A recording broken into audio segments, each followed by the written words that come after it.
Good evening all. This is CA Rupali Zundare. Welcomes to all participants and viewers for 8 days VCM on Comprehensive Approach to Fema 1999, organized by Committee on Economic, Commercial Laws and Economic Advisory of the Institute of Chartered Accountants of India. We had our first session on yesterday, which was on basics of Fema and liberalized remittance scheme, which was conducted by CS Sunil Nanak. Today, on the second day of the session, the topic of the second day session is entry strategies in India, unincorporated entities.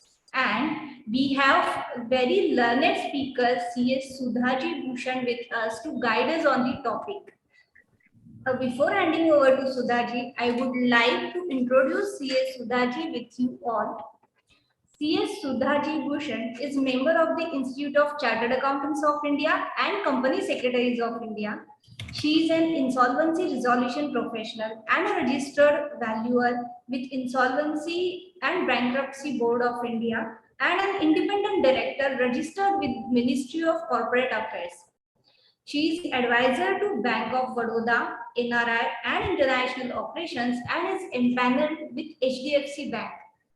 She is presently an independent director with Choice International Limited, Digjam Limited, Matix Fertilizers and Chemicals Limited. She is an expert in FDI policy and Foreign Exchange Management Act 1999 and have been working in the area for more than 2 decades. She has authored following books on the FDI, Fema, and international taxation. International Transactions, a comprehensive review published by CCH, Due Diligence under Foreign Exchange Management Act 1999, published by CCH, Comprehensive Guide to Foreign Exchange Management in 2 volumes, published by CCH, and more. Her experience is gained by extensive working with international firms. She started her career with Deloitte, then moved to German consulting firm, and then to an Indian investment banking arm of an Irish company.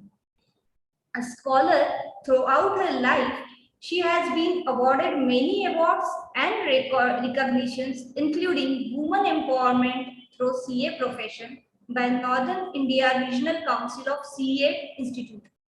Her articles are regularly published in the journals of several institutes like IMC, ICAI, etc. She is visiting faculty to various prestigious business schools like Kohinoor Business School, etc. Her latest achievement is her book on Fema Practice Manual has been published on day before yesterday. With this brief introduction, I would like to hand over to C.A. Sudhaji Bhushan to guide us. Thank you, Rupali. Thank you for your kind introduction. And thank you to the Committee on Economic, Commercial Laws and Economic Advisory for organizing this comprehensive structure of program on the Foreign Exchange Management Act. And as I said yesterday, it is the need of our that we as professionals, we understand the law and help the companies in implementing the law through wherever we are in whatever capacity that we are working. As a professional, as CFO of the company, as practitioner, wherever we are, we should be able to help the companies to come and invest in India or to go outside and invest outside India in a seamless manner, and it is our duty. The kind of foreign exchange transactions that are happening nowadays can be proven from the fact that the FDI that we have received on quarter ending 31st December 21 was 17,933 million USD. So that shows the amount of activity that is happening and the trust the global arena is placing on India as an investment destination. We are becoming more and more investor friendly with the policies that the government has and with the rationalization of our FDI policy. And with this growing liking and growing confidence in India, it certainly makes sense for the foreign investor to invest in India. And therefore, this session today, which will through which we will understand like what are the various ways in which the foreign entities can come in India. So there are two ways in which the foreign entity can come in India. One is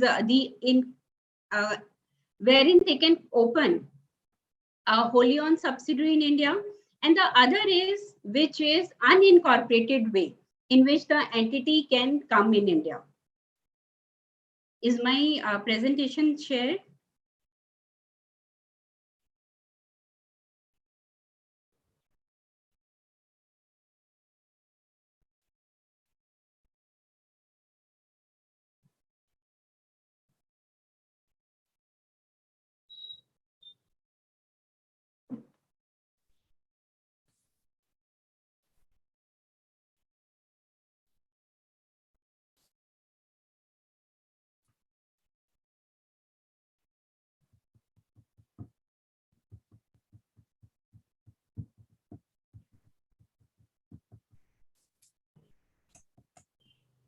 Yeah, is my presentation shared?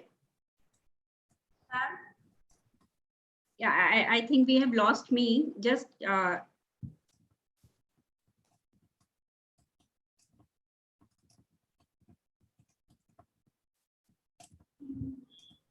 can you hear me?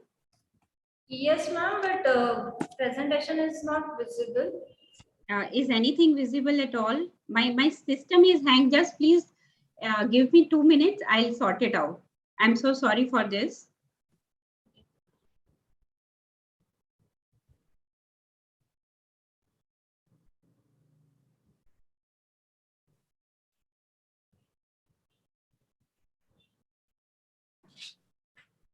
Yeah.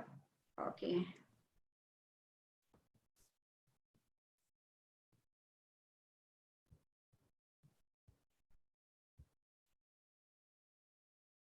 There is just showing that CS Sudhabhushan has started screen sharing, but the screen has not been shared actually. Okay. Okay. And there is okay. I am audible, but the screen is not Yeah. shared. Yes. Okay. Okay. Yes. Okay. So I think we can continue. We can continue. Let my system take whatever time it is taking. Okay. Yeah. Just it's all hang. Let me try. I'm very sorry to everyone for this system glitch. Just it is absolutely hang my system. It's a fact of life all of us have to live with. Yeah, I was not expecting this. Allow me to just shut off my system. I'll log in again. Just give me 2 minutes. I think that will be fast. Okay. Okay. Yeah. Is it is it shared now? Yeah, ma'am. Now it is visible. Yeah, Oh, it has been yeah. shared. Yeah. Perfect.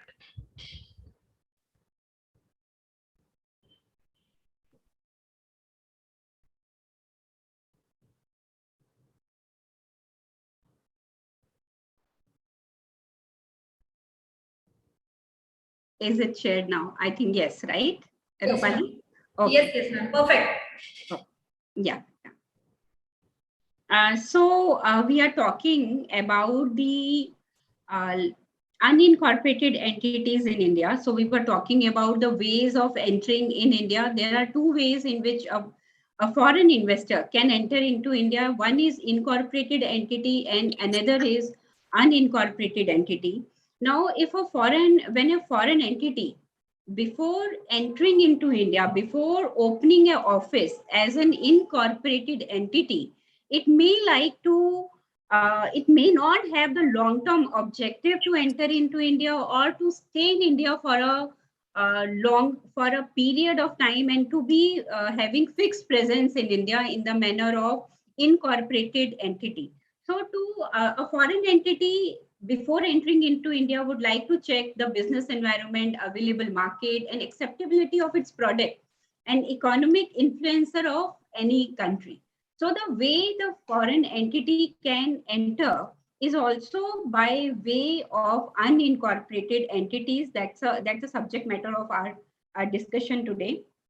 And what are these unincorporated entities? So during this time of 2 hours that we have, and now I think 10 minutes are already gone. I'm so sorry for the glitch. That the time that we have, we are going to cover everything that will equip you to understand about what are these entities, what are the regulations that are governing it, and what are the taxation part of it. And we concentrate to FEMA more because our course is with regard to FEMA. However, we will not leave anything which we should know with regard to any other act also in discussion uh, relevant to the topic. Now, these entities LO, BO, and PO. So, if we want to put it, let us first understand what are these entities. So liaison office and branch office, for that matter, they provide window to foreign investors to have initial understanding of the business environment in the country. The activities that can be undertaken by BO and LO are the ones which are specified to be permitted to be executed by them. And as we want to know about what exactly these entities are, so let us go one by one and understand what are these entities: LO, BO, PO, and the site office. So LO, liaison office, as the name represents, it is a representative office set up primarily to explore and understand the business and investment climate. It is not permitted to take any commercial activity, trading activity, or industrial activity in India. And it is required to maintain itself out of the inward remittance that is being received by the parent company through normal banking channel. So the definition, as it says, it can be seen that it is a place of business which can not undertake any commercial activities.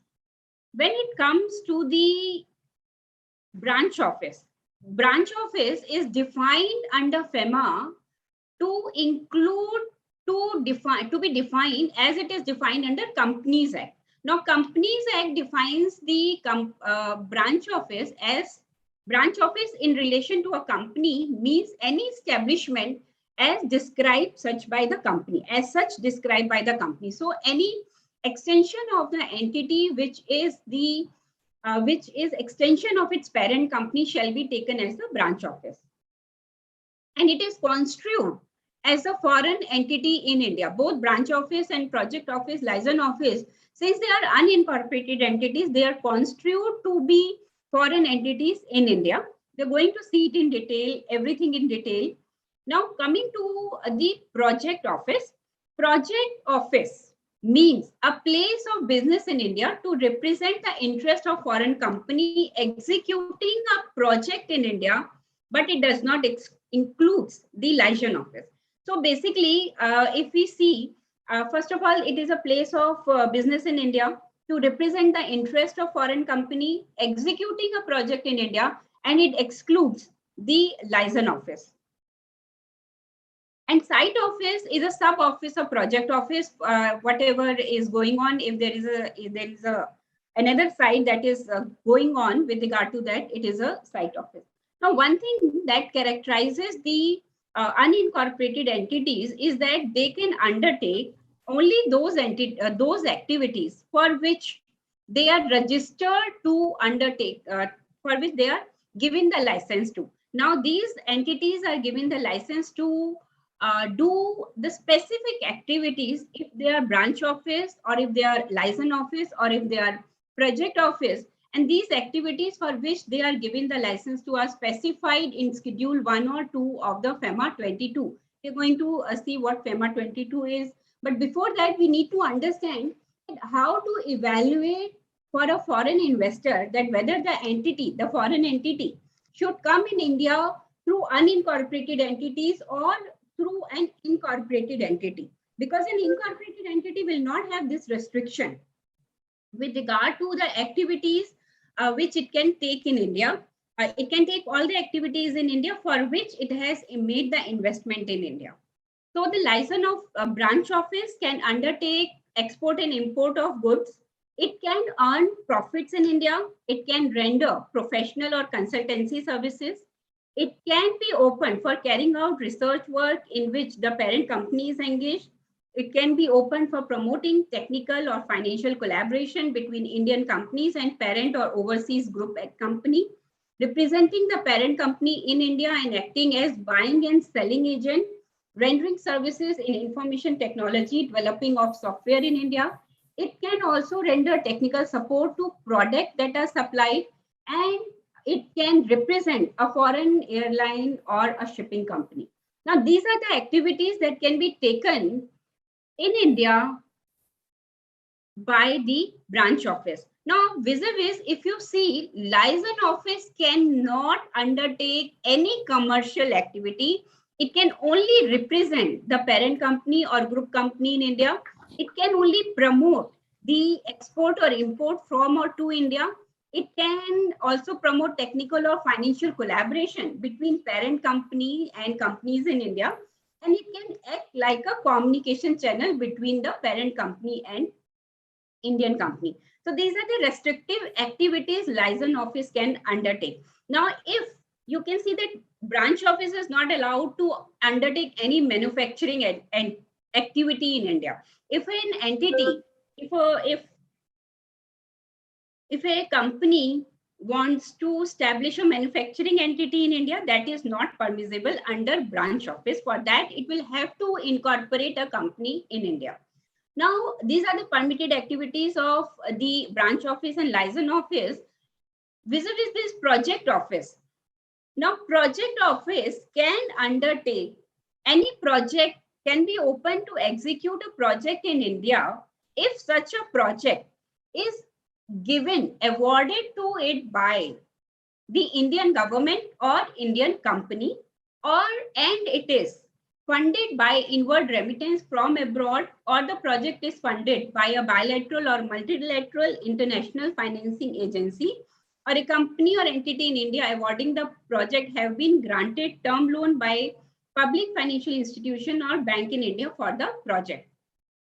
So what if in case of a project office, what if the project is awarded by foreign government? Now what we see that project office is allowed to take a project office of a foreign entity in India can undertake a project in India which is being awarded by a foreign by an Indian company or Indian government. Now what happens that if a foreign entity is awarded a global contract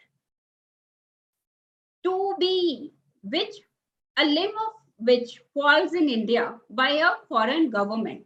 For example, if an entity is awarded to renovate the embassies of a government of a country all over the world, now that particular contract is not awarded by the Indian government or Indian company as well. So what happens to this kind of projects? What we saw that for project office, there is a journal permission to non-resident company to establish PO in India. However, this permission is restricted to when the award is by Indian company or Indian government. If it is by foreign government, in that case, the prior approval of RBI will be required to execute such a contract in India. Now let us understand this suitability to foreign investor, whether it is suitable to enter into India as a LO, as a BO, or as a PO, or as an incorporated entity. Let us see it with an example. Now, Indian government, in this example, Indian government awarded the contract to company, which is CAP Logistics in Germany. Now, CAP Logistics shall be executing that contract in India. That contract was with regard to automation of Indian railways, or maybe so many metro projects are going on. The length of the project is 2 years. Now, my question to you is, what is the entity that CAP Logistics should have in India? Should it have LO, which can act only as a communication channel? Should it be BO, which is for the particular purpose of trading activity, and which is for, or it can be PO, which can be for a particular duration of the project, and after that time, it can shut the shop, remit the profits, and take back the profits to its. It can remit intermittent profit as well. So and take back the profits to its parent entity. Or for the project of 2 years only, should it open the VOS, which is an incorporated entity, and the moment VOS, that is wholly owned subsidiary or a JV, is opened in India, whole of the laws of the land gets applicable to it. Should it open that for the period when it knows, when the CAP Logistics knows that the contract is for a period of 2 years only? Now, in this case, if you see CAP Logistics, the entry strategy of CAP Logistics should be that it should come by way of PO in India. Now, the second case, objective of ANI Plastics is to look for business partners in India and look for probable export to Indian partners. So if here in this, ANI Plastics is looking to, it is exploring the country that whether it will be a good export intake. Can it be can India act like a country which in which it can export its products? So now, right now, if you see, there is the ANI Plastic is just exploring that Indian territory, and there is no need for it to come as BO, PO, or WOS.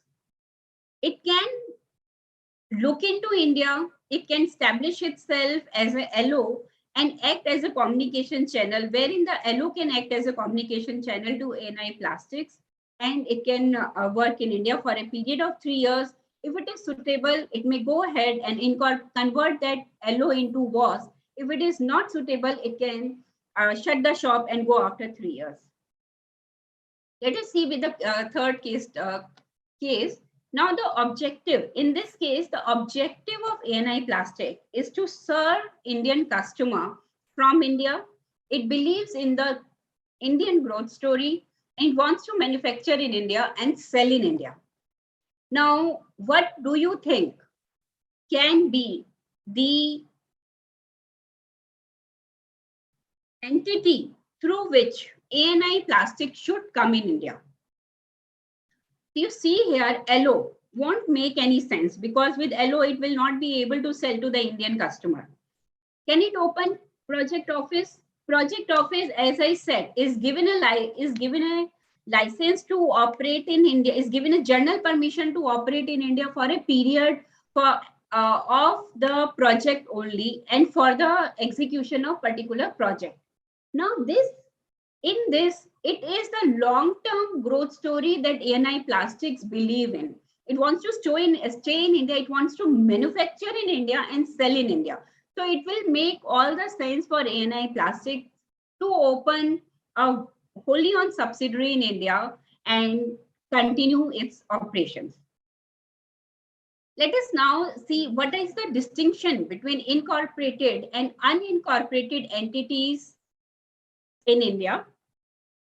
So the difference, as I think till now, everyone is clear that license office, branch office, and project office are unincorporated entities, and joint venture or WOS, which are registered, are the incorporated entities. Now, let us see the difference at a bird's eye view of the difference that is there. Now, the first point, obviously, these are unincorporated, LO, BO, and PO, and joint venture and wholly owned subsidiary is the incorporated entity. There is a prior approval of RBI required for opening LO, BO, or PO in India. However, for the purpose of joint venture or wholly owned subsidiary, whether this prior approval is required or not will be dependent on the sector in which the entity is coming in. If the entity is coming in Defense, it may be needing the approval if it wants to come beyond the threshold limit. If it is vis-a-vis this, if it is coming in service sector, it will not need the approval, prior approval of RBI. But in the case of LOBO and PO, prior approval of RBI is required. When I say prior approval of RBI is required, when I say that the prior approval of RBI is required, what I mean is that a prior approval of RBI is required. The point here is that about 99% of the powers of RBI with regard to LOBO and PO has been delegated to the AD Bank. So AD Bank, it is when we say prior approval of RBI, it will usually mean the approval and intimation approval of AD Bank. With regard to the annual compliance, there is an annual activity certificate which is required to be filed by these, and we're going to see in detail. And in comparison to this, there is annual return on foreign liability and assets, which is required to be filed by VOS or JV, in addition to all the other forms that is required to be filed by these entities. Now, activities to be undertaken, we have just seen that the LOBO and PO can undertake only the activities for which they are given the permission. In comparison to it, the VOS or JV can undertake all the activities in India if it is not falling under the prohibited activity. There is a list of prohibited sectors in which the investment cannot come. And apart from that, whatever is mentioned in the object laws can be undertaken by the VOS or JV. Repatriation of funds. A license office is not allowed to earn profits in India, and in case of branch office and project office, profits can be repatriated after payment of taxes. And in LOBO and in VOS or JV, profits are also freely repatriable. Liability. These entities are unincorporated entities, so the liability in case of LOBO and PO is unlimited to the extent of these entities, and it falls on the ultimate liability falls on the parent company. In case of, so the corporate shield is not there in case of LOBO and PO. However, the shield is there in case the company is incorporated as the VOS in India. Mode of funding. Now, LO can maintain itself only out of funds from the head office received through normal banking channels. And in case of BO, expenses to be met from funds from head office or profits from permitted activities. And in case of PO, expenses to be met from the funds from head office or from permitted activities. In case of VOS, profits earned in India, it can be share capital, it can borrow money, it can do everything which an Indian entity can do. Exit options, permission in by RBI is for 3 years, and after 3 years, the license needs to be renewed. In case of the VOS, the entity can operate in India forever till the time it gets into winding up or till the time it sells its shares to any other entity or individual, or as the case may be. Repatriation of profits. By the prior approval of RBI, the LOBO and PO can repatriate the profits. And in case of VOS, there is no prior approval of RBI is required. If it can, on winding up, it can remit the profits. Now, income tax return. LOBO and PO are required to file income tax return in India, and we are going to see it. And however, they are taxed only on the income which is earned in India or out of Indian operation. However, with regard to the VOS, the global income of VOS is taxable in India. The global income of VOS is taxable in India, being incorporated entity in India and being the resident of India. So this was the basics with regard to the unincorporated entities in India, what exactly it is, what exactly do we mean by unincorporated entities. Now let us jump into the governing regulations that are there to govern these unincorporated entities in India. Unincorporated entities in India are governed. There are other regulations also, but we are talking about the main regulations that are there. That is the Companies Act, Fema, and Income Tax Act. We are going to briefly talk about Companies Act and Income Tax Act, and then we will discuss about the Foreign Exchange Management Act. Now, Companies Act, very there is a normal mistake that people do that comes to our in our cases is that people think that LOBO and PO are not regulated under Companies Act because Companies Act deals only with the WOS or JV which are incorporated as the companies which has taken registration as companies in the Companies Act, under Ministry of Corporate Affairs. However, my dear friends, there is a particular chapter under Companies Act, that is chapter 22, read with Companies Registration of Foreign Companies Rule 2014, that governs the unincorporated place of business of foreign company in India. So the whole of the provisions of this chapter needs to be complied by the entity which is a foreign entity but has a place of business in India.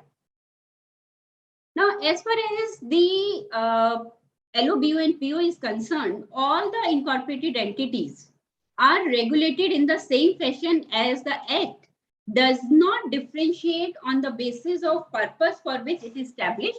Now, unlike Fema, where different provisions for each of the entities being LOBO and PO are specified on the basis of activity for which it is established. With regard to the requirements that are required to be undertaken, there is a whole gamut of sections that is there with the from the registration. A foreign company is required to register itself within 30 days of establishment of its place of business in Form FC1 under the rules and with the documents required to be delivered. Application for registration is supported by the approval of RBI. So the Form FC1, if you go to the mandatory requirement of attachment, one of the mandatory requirement of attachment is approval of RBI.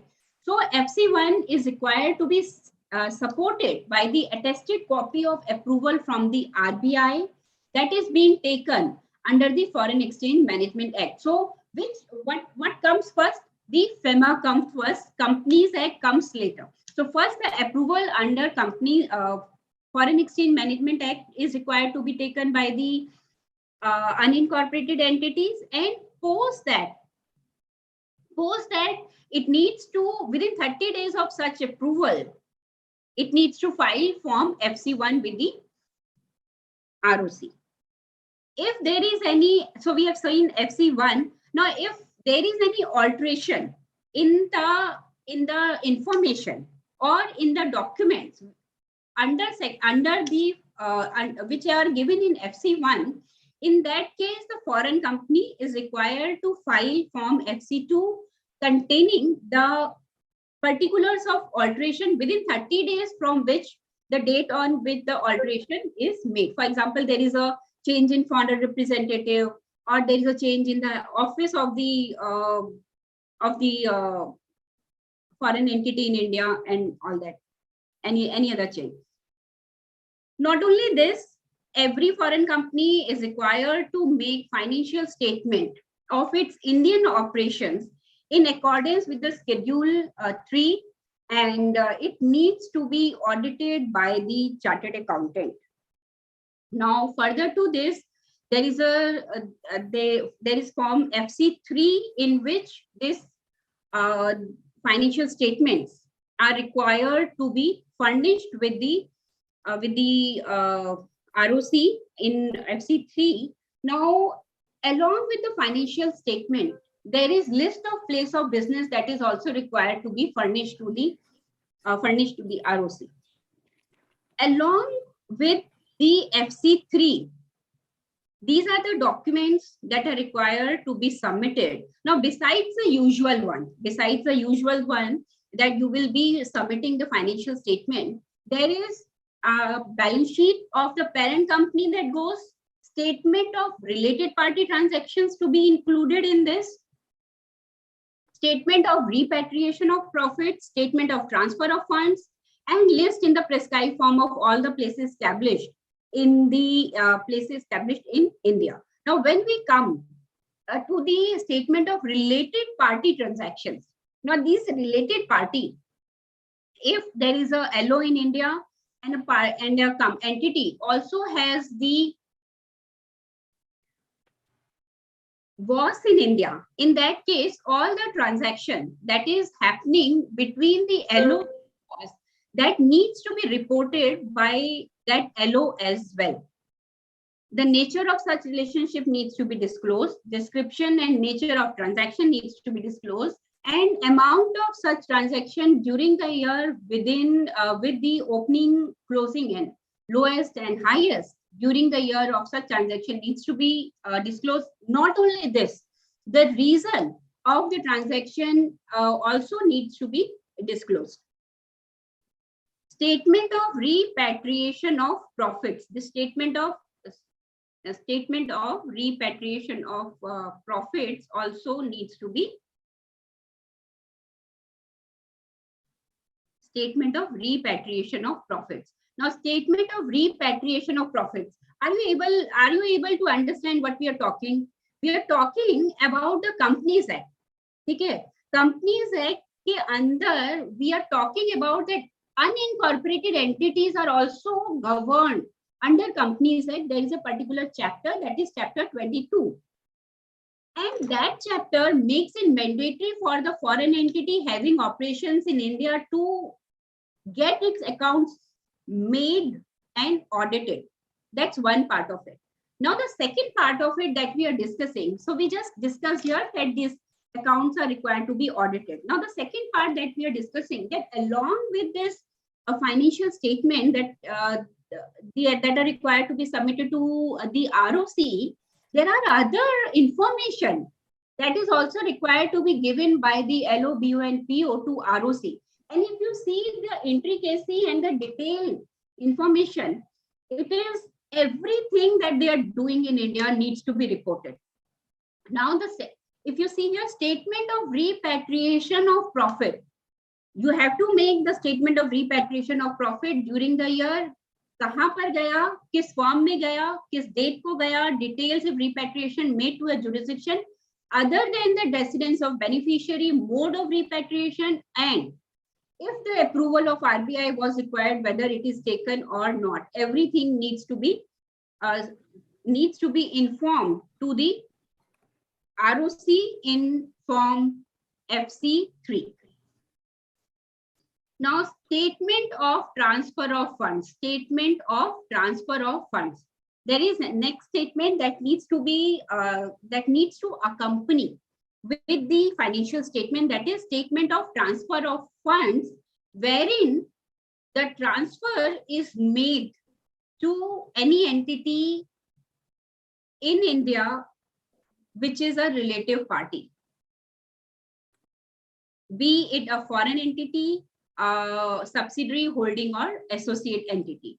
Now, the date of such transfer, amount kitna gaya, mode by what mode have you transferred, purpose of such transfer, and approval of RBI if it was required to be taken, has it been taken. So this is the detailed information that you need to file with the ROC. Now, coming to the few important things, this case study, let us see this. In this ABC GmbH is an company in Germany. It has opened an unincorporated JV in India. It has opened an unincorporated JV in India with India infrastructure. So, first of all, can ABC GmbH open an unincorporated JV in India? That means that unincorporated JV is neither a license office, neither a project office, or it is also not a branch office. It is ABC GmbH directly dealing with the India infrastructure by making an AOP in the form of unincorporated JV in India. So first of the question is, can ABC GmbH come in India wherein it is not coming by the permitted form of AO, BO and PO?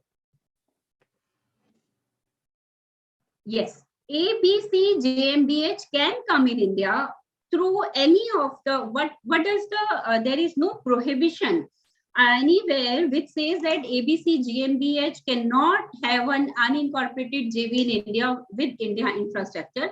It can come in India and it will be construed as as foreign operations of JV of a company ABC GmbH operating in India. So it will be construed as in Indian operations of ABC GmbH. It can come in India. However, the next question is, can it be opened without the approval of RBI? Can it be opened without the approval of RBI? How? No such office can be opened without the approval of RBI. Again, referring FC1, it makes it mandatory for putting the approval letter to be as an annexure, to be as an attachment. So there is no possibility that any incorporated entity can come in India without having the RBI approval. Now, if you see here, foreign, the way all this, the chapter 22, chapter 22, if you see, is applicable to foreign company having operations in India. Now, the foreign company, as it is defined under section 2, subsection 42, means that foreign company incorporated outside India has a place of business in India by whatever means and whatever mode, be it through an agent, physical or electronic mode, or it is conducting any business activity in India in any manner. To those entities, chapter 22 becomes applicable. Now, those entities, chapter 22 becomes applicable, so it does not matter whether it is an unincorporated entity or it unincorporated JV or any other name that can be given to such an establishment. It will be governed by chapter 22, and therefore, in this case, what will happen that ABC GmbH will be required to undertake all the compliances by itself under its own name, because it does not have a project office, license office or branch office, or as it can be in this case, for example, project office in India. So this was a brief overview with regard to the Companies Act. Now let us see the governing regulations with regard to Income Tax Act 1961. Now, Income Tax Act, license office, branch office and project office. I know your first question will be that, Madam, how come we are talking about taxation with regard to the license office when it is not allowed to undertake any business activity in India? I agree with you. However, for the purpose of taking the information and for the purpose that there is a proper If there is a profit in India, it is taxed. And for the fetching of information, there was amendment in the Income Tax Act by insertion of Section 285, which made it compulsory that every license office will file an annual statement in Form 49C.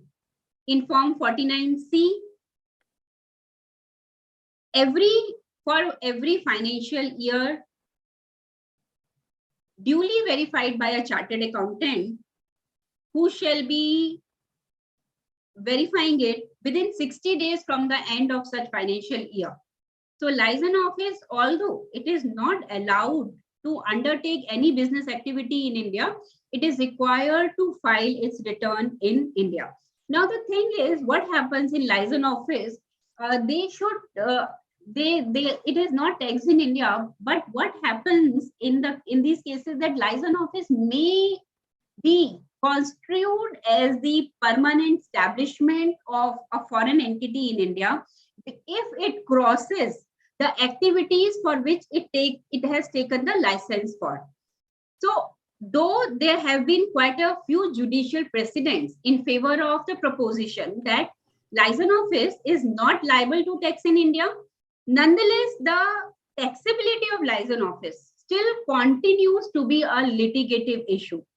The regulations have been clearly defined to limit a license office activities within RBI guidelines. It would be imperative for the foreign entities to have regular review of its activities and keep proper documentation in place to demonstrate the purpose of the activities which are undertaken by LO. Otherwise, it may be called upon to pay taxes in India. The foreign entity may be called upon to pay taxes in India, taking license office as a permanent establishment. Now, with regard to the taxability of the branch office and project office, it is taxed as the foreign company in India, and therefore it is taxed at the rate of 40% plus surcharge plus your HSC.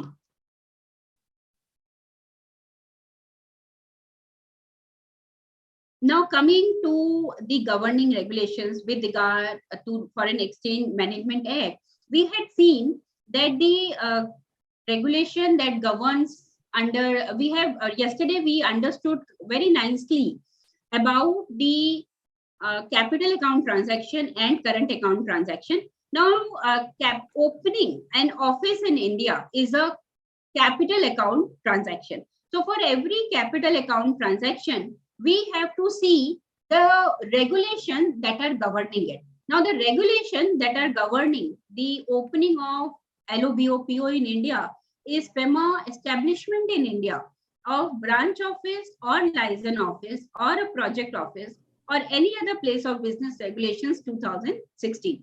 So which is called Fema 22 as well. So Fema 22 governs the opening of license office, branch office, and a project office in India. And how to open, how a foreign entity can open branch, any of these entities. So there are detailed guidelines that are issued to AD banks for issuance of license to these entities. As I mentioned earlier, most of the powers of AD bank of the Reserve Bank of India, around 99% of the powers of the Reserve Bank with regard to the opening of these opening and operation of these unincorporated entities have been shifted to AD bank. And what RBI has done is it has issued a detailed guidelines to the AD bank, and all applications which are made to the AD bank for the purpose of these LOBO and PO are required to post according to those guidelines issued to AD bank by the RBI. Now, the process is so almost every with regard to LOBO and PO in every sector, and to undertake all the every activity for which they can undertake the activities, and from every country, is allowed to undertake in its business under through the approval by AD Bank only. However, in few cases, the RBI has reserved its power to grant the permission. So there are only very few sectors and cases in which the approval from RBI is required. Otherwise, then the approval from AD Bank is sufficient to open these unincorporated entities in India. Let us see what are the cases in which the permission from RBI is required. An applicant, first is the applicant is a citizen of or is a registered or incorporated entity from Pakistan. So we all know that already. No surprises there. Second, the applicant is citizen or is a citizen or is registered incorporated in Bangladesh, Sri Lanka, Afghanistan, Iran, China, Hong Kong, Macau, and the application is for opening a LOBOPO in Jammu Kashmir, Northeastern Asia and Northeast region and Andaman and Nicobar Islands. So in these cases, the permission is required to be obtained from Reserve Bank of India. Another case wherein AD Bank cannot give you the approval, and in case the principal business of the applicant of the parent entity is into defense, telecom, private security and information and broadcasting, in that case, RBI permission will be required. However, a prior approval of Reserve Bank of India shall not be required in cases where government approval or license or permission by the concerned ministry has already been granted.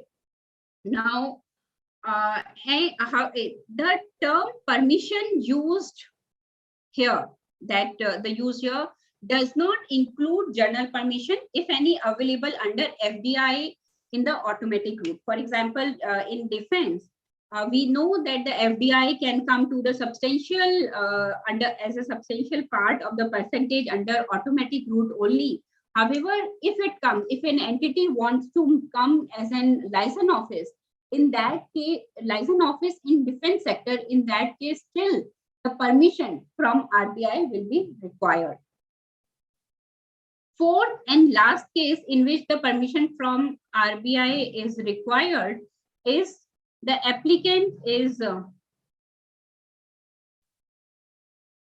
NGO that is non-profit organization, body, agency, department of foreign government. So what happens in many cases when the foreign investment is coming in India, in the NGO as a donation, foreign donation, I will say, there is Fema is not a right act to govern that. A permission is required to be obtained under Foreign Contribution Regulation Act 2010. So if a applicant, which is a foreign entity, which is an NGO, and it wants to invest, it shall be required to obtain a certification of registration under FCRA, and it will not fall under FEMA 22. Let us understand about now the eligibility criteria of these entities. Eligibility criteria is basically based on their net worth. Now, branch office, for opening a branch office, the net worth is a bit higher. And for opening a license office, the net worth is on a lower side. Now, what it says is that, can you please mute yourself if that is fine? Now, for branch office, profit making track record during the immediately preceding five financial year is required to be in the home country, and net worth of not less than USD 1 lakh is required. For license office, profit making track record of 3 years is required, plus net worth of not less than USD 50,000 is required.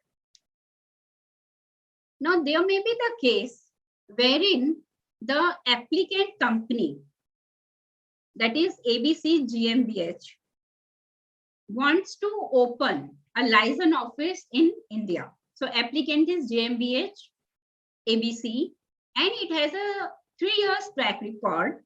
However, its specified net worth is USD 30,000.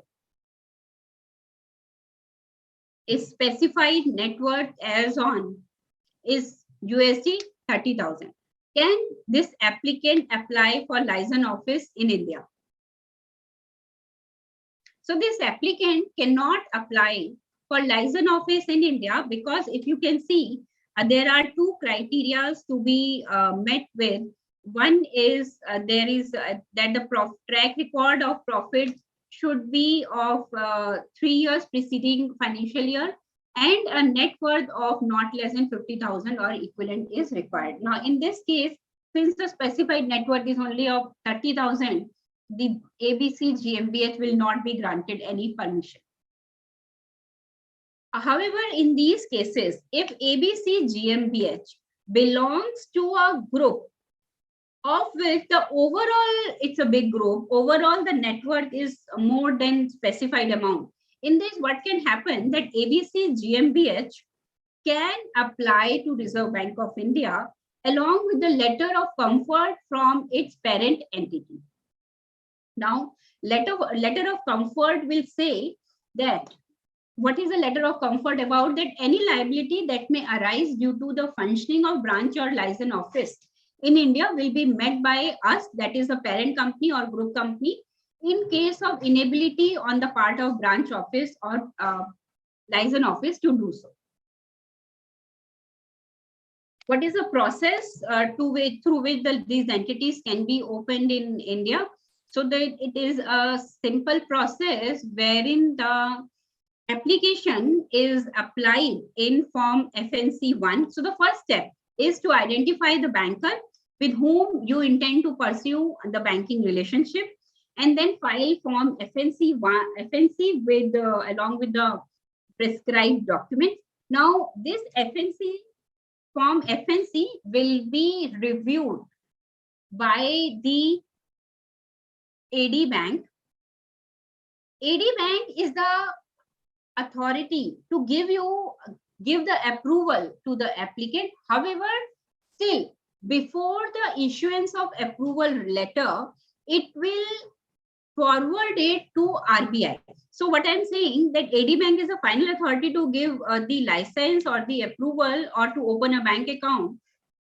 However, still before issuance of approval letter, it should forward a copy to RBI for the purpose of allotment of UIN number, so unique identification number, to enable the RBI to maintain and upload the up-to-date list of all foreign entities, and this is publicly available data which is published.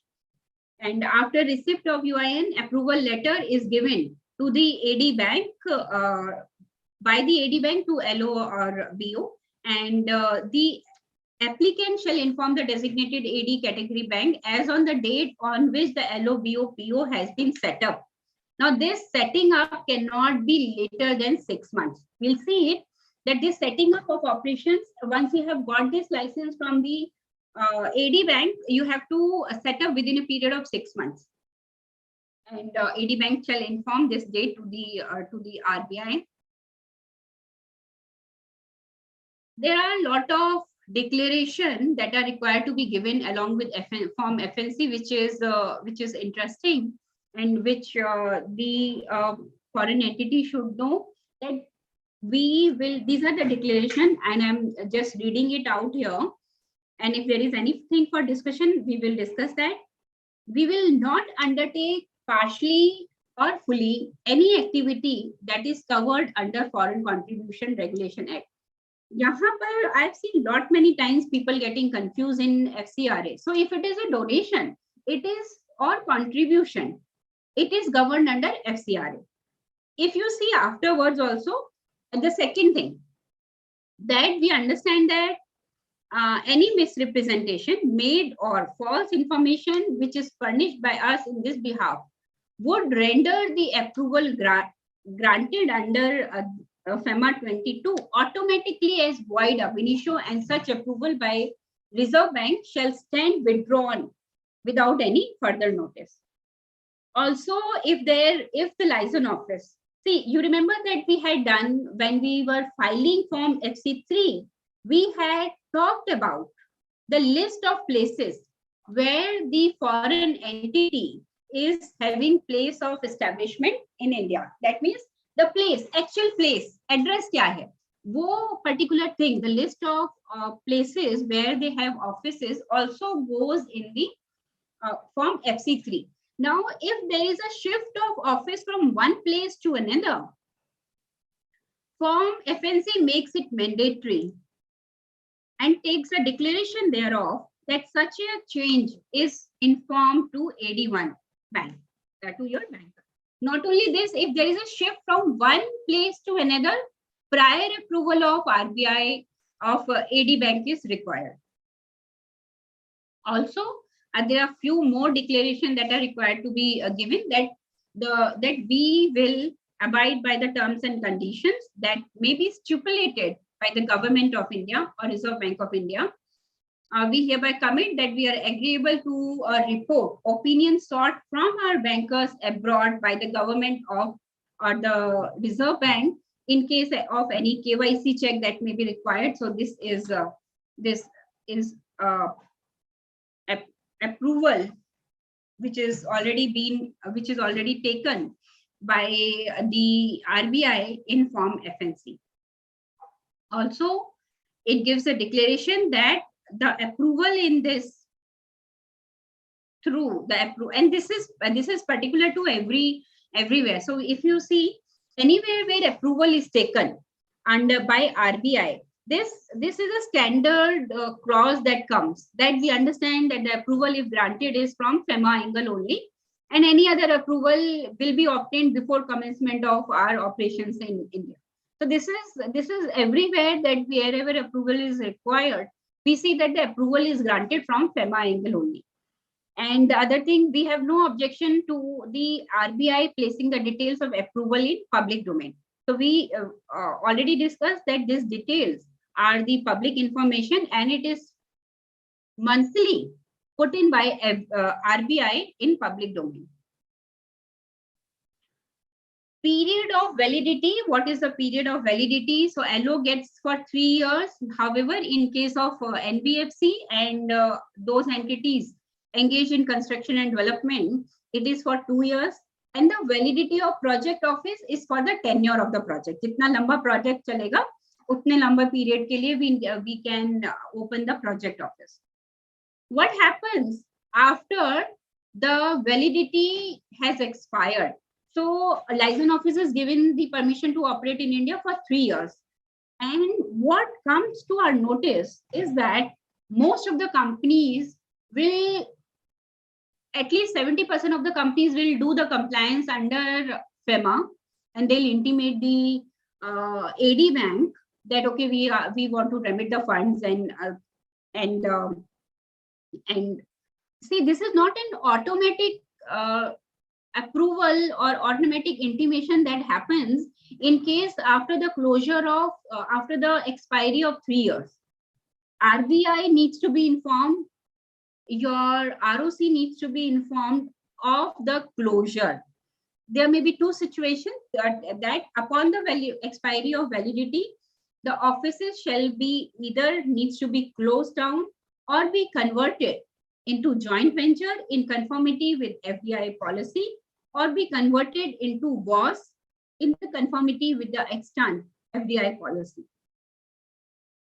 So they can be either closed down or it can be converted into the JV or WAS. As I mentioned earlier, that the operations needs to start within a period of 6 months.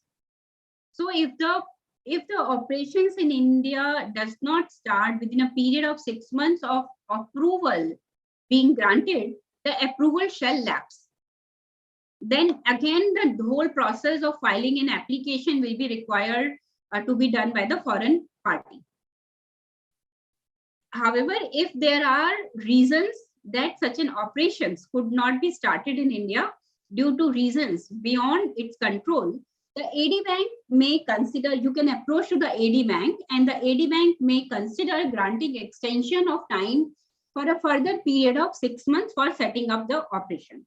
However, any further extension, 6 months you get the approval, any further approval can only be done with the prior approval of RBI.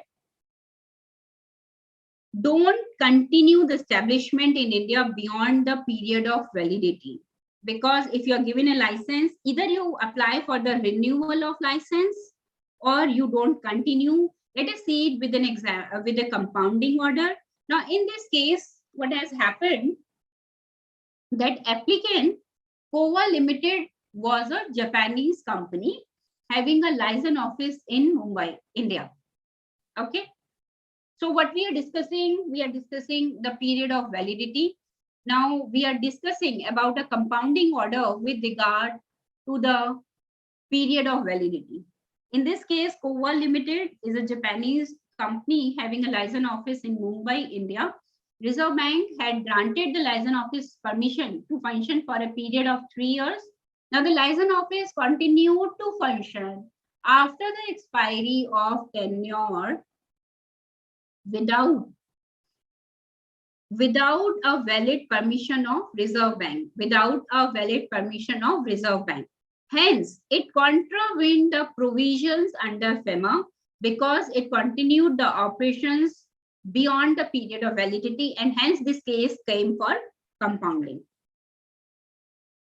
So this period of validity can be extended on the request to be made. However, such a request for extension of the period of validity should be made before the expiry.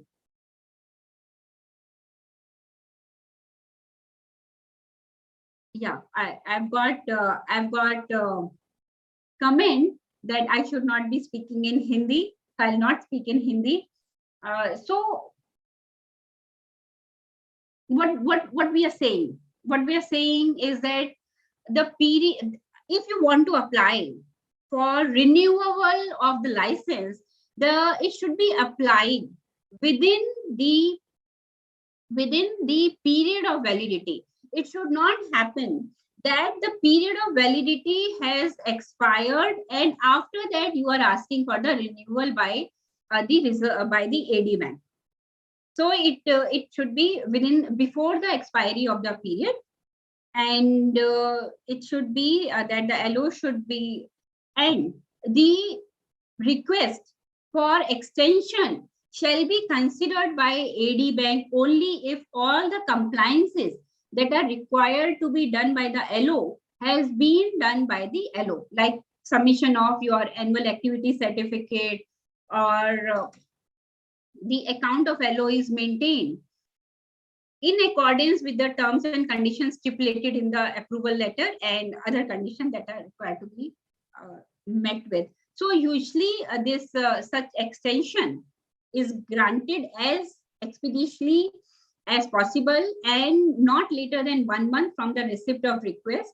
And RBI is simultaneously intimated by the AD bank and request, and once this period is extended, the RBI also publishes that on its website.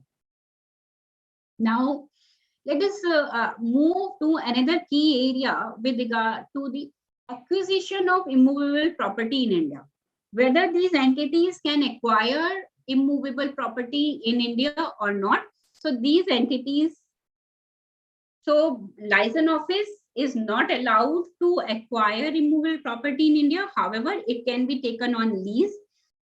In comparison to that, branch office is allowed to acquire property in India. However, there is form IPI which is required to be filed with Reserve Bank within a period of 90 days of such acquisition.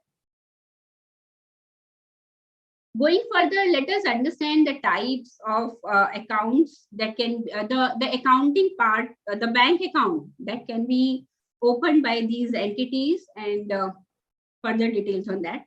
Now, a LO, as you remember when we had started, we started the definition of LO with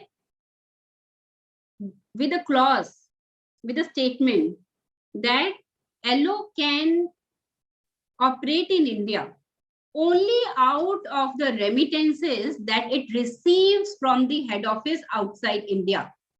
There cannot be any credits in the bank account of with regard to LO. So the credits and the debits are freezed. These four credits are the only credits, and the debit can only be for the purpose of making local expenses of the office. Now, what are these credits which can be made by the LO? Fund received from head office through normal banking channels for meeting the expenses of the office, refund of security deposits paid by LO, refund of taxes, duties received from a tax authority, sale proceeds of the assets of the LO. So these are the only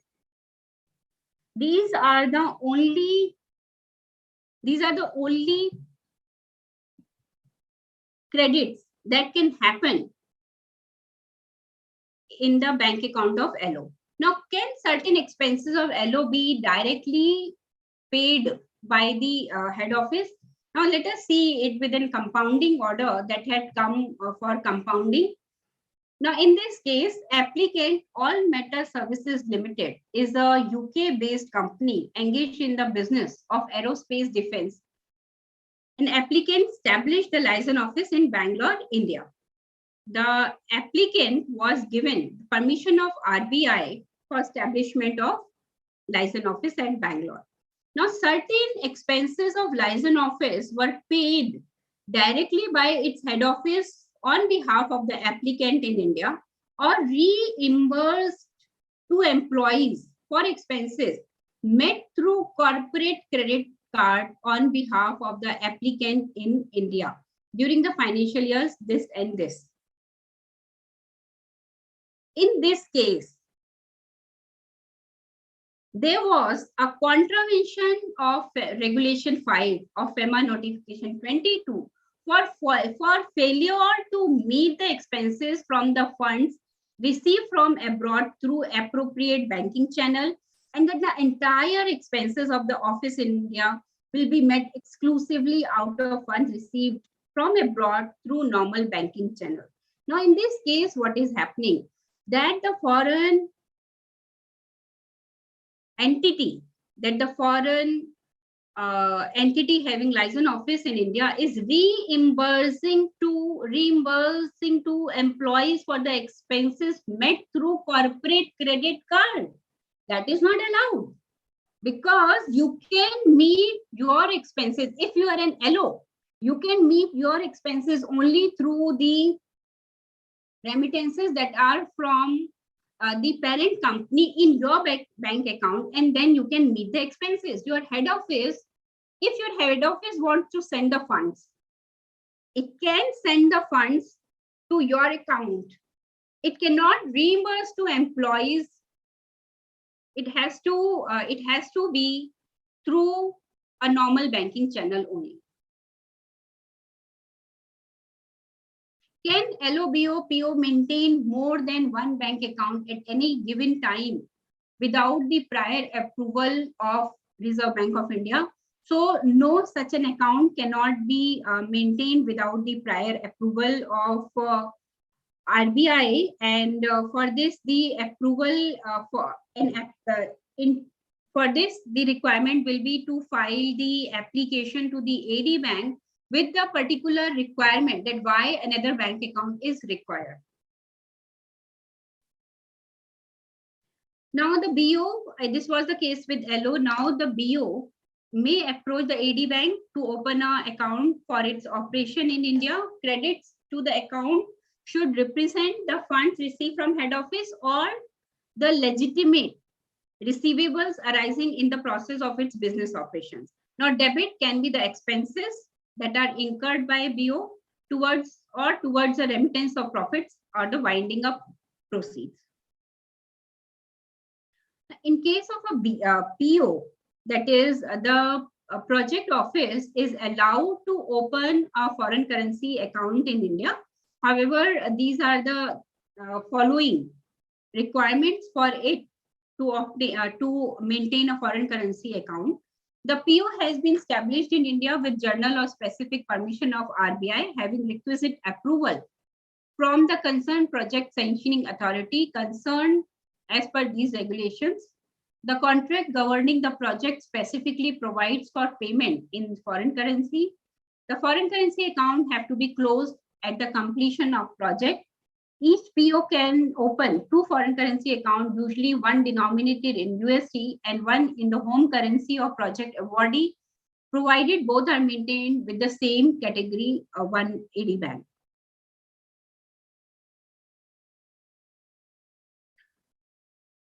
One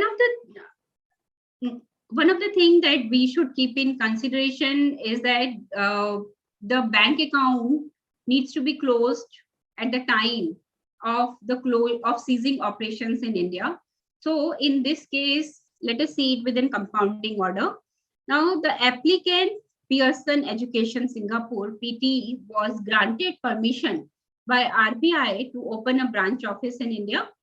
Now, although the branch office of the company ceased to carry out its activities, it had kept funds in interest-bearing term deposit with HSBC Limited. Now, in this case, although the branch office of the company had ceased to carry out its activities, it still kept the funds in the interest-bearing term deposit account with HSBC. Therefore, it contravened the provisions under Regulation 6 of Foreign Exchange Management Establishment in India of Fema 22 in particular.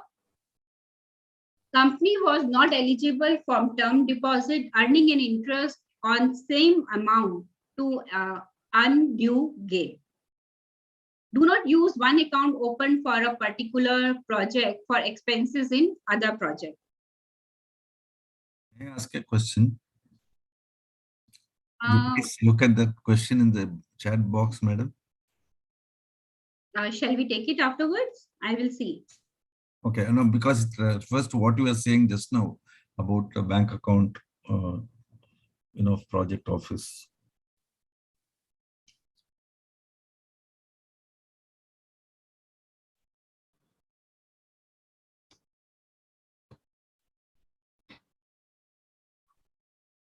We have received a few questions, but can we take it afterwards once the... Okay, at your convenience, no problem. Venkatesh sir, I have read your question. I will take it. I'll not forget about it. Thank you. Yeah. Your question is very valid. We'll take it. So we are talking about the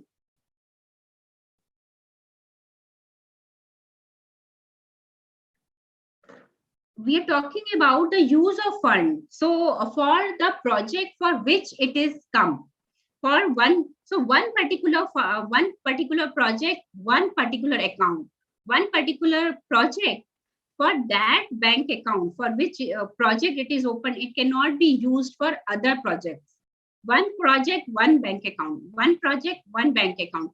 Let us understand this with the compounding order that came to be compounding.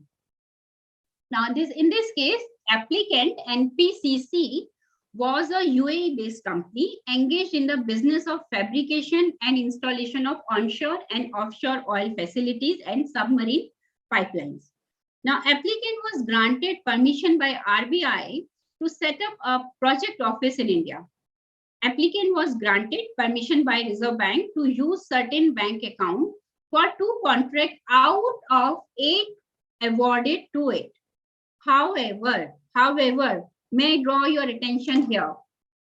Applicant used the same account for remaining contract without obtaining the prior approval of RBI. Applicant failed to intimate the regional office of RBI about additional contract undertaken by it. That's a different contravention. What we are talking here is that one project, one bank account. You cannot transfer the funds into the project. So in this case, therefore, this case came for compounding because the applicant used the fund from one bank account, which was for one project, to for the other project.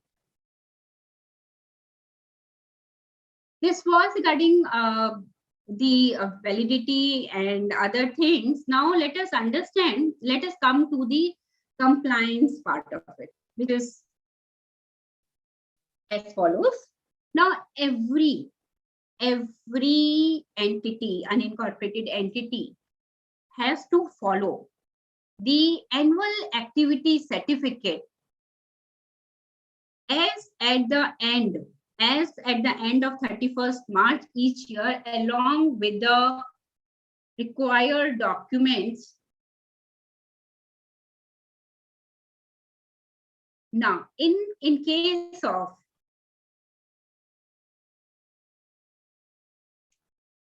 LOBO and in case of LO and BO, it needs to be submitted to the AD bank, plus it also needs to be submitted to the Director General of Income Tax, International Taxation.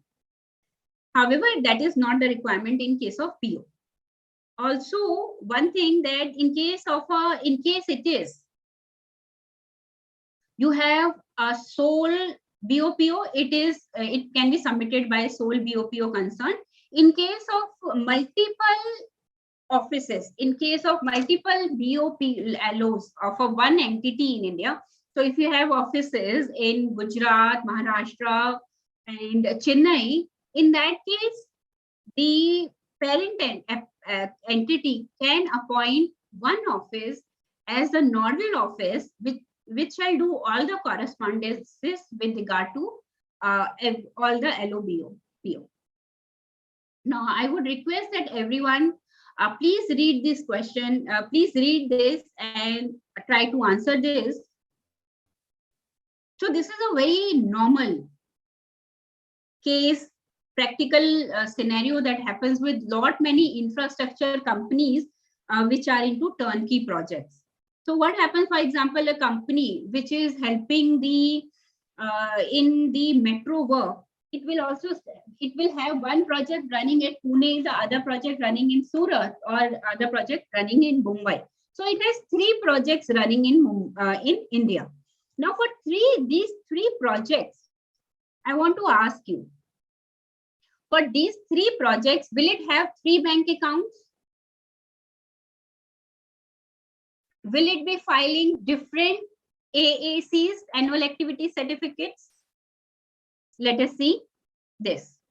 Once the PO has been established in India for executing a specific projects in India under general permission, at times the overseas entities is awarded another project for the same or different project awarding entity.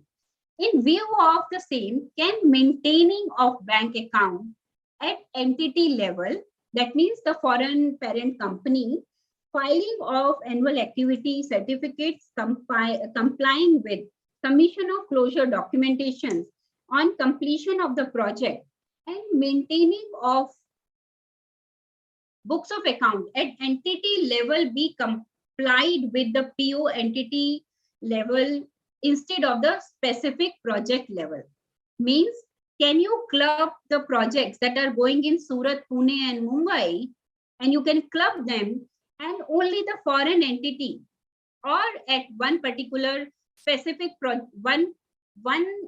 maybe Mumbai, at that level, only one entity is complying for all other projects. Can this happen? So in case of project, no. In case of project, different projects shall have different bank account. They shall file different AAs, annual activity certificate. They shall maintain different books of account, and all the compliances shall be done at the project level. It shall be done at the project level and not at the entity level. So we were talking about the compliances. We just spoke about the annual activity certificate. Just give me 1 minute. I wonder why so the annual activity certificate basically talks about that the funds have been used for the activities for which the license has been given by the RBI. So that is what the annual activity certificate talks about. And registration with police authorities. So this registration is required only by the applicants from Bangladesh, Sri Lanka, Afghanistan, Iran, China, Hong Kong, Macau, or Pakistan, which are desirous of opening the unincorporated entities in India. They will need to register themselves in the with the state police authorities. And apart from these people, no other applicants are required to be registered. Additional offices. Additional offices, we have can an LOBO or PO can open and registered additional office. So there is the requirement, first of all, has to be proven. So the request can be made with the AD bank in the fresh FNC for the additional office.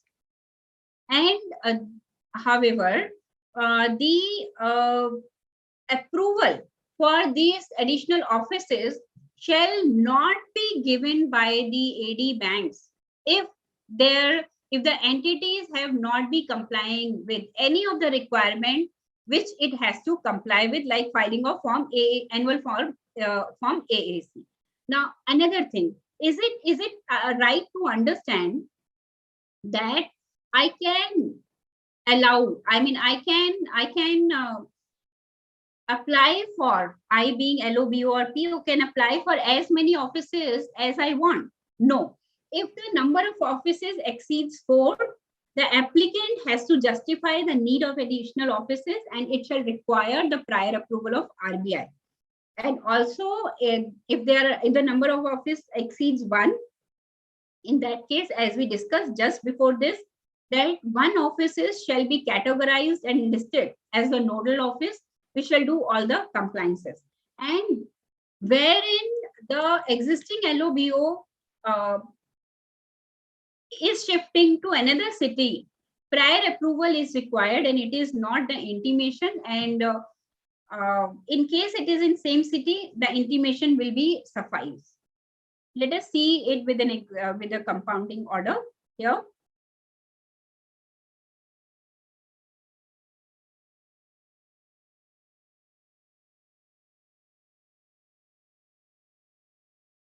So in this case, what happened? Heroes Electric Singapore Pte Limited was granted permission to establish a license office in India at Bangalore and New Delhi as an additional office.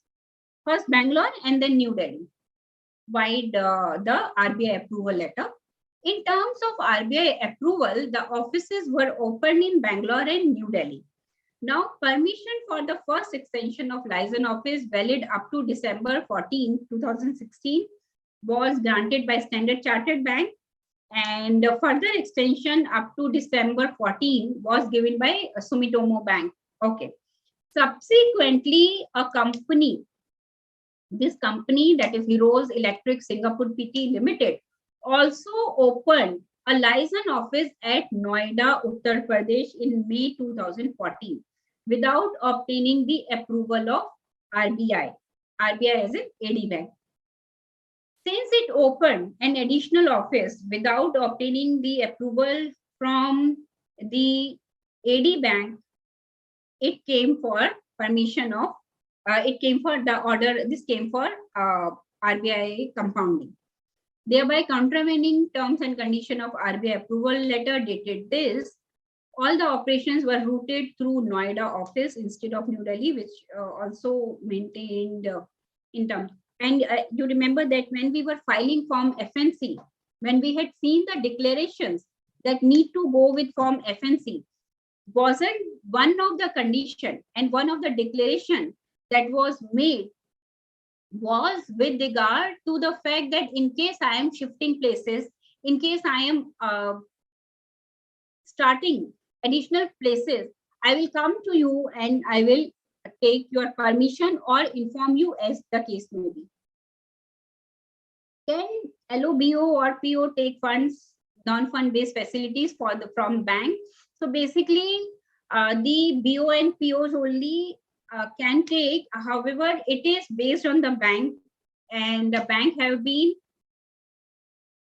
asked to make their internal board approved policy and compliance to the extent and rule and regulations stipulated by RBI. So they can do, but they have to make the policy with regard to that. Now comes remittance.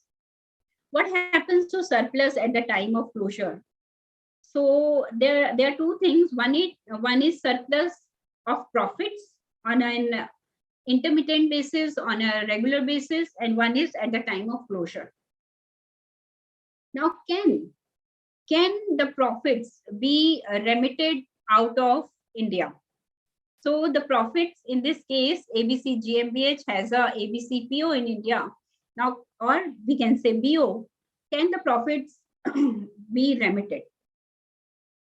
So BOs are permitted to remit profits subject to the certificates from the chartered accountant being taken that will state the manner of arriving at the remittable profits, and it will state that the entire remittable profit has been earned by undertaking the permitted activities, and the profit does not include any profit on revaluation of assets of the branch. Now, in case of project office, now there are two. Project office can remit the funds, can remit the profits at the end of the project. Also, it can remit intermittent profits as well.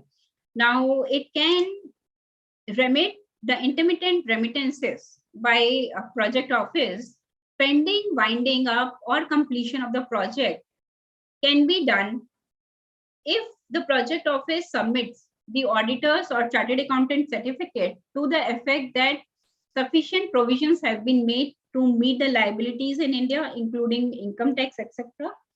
And also an undertaking from the PO that remittance will not in any way affect the completion of the projects in India, and that any shortfall of funds for meeting any liability in India will be met by inward remittance from abroad.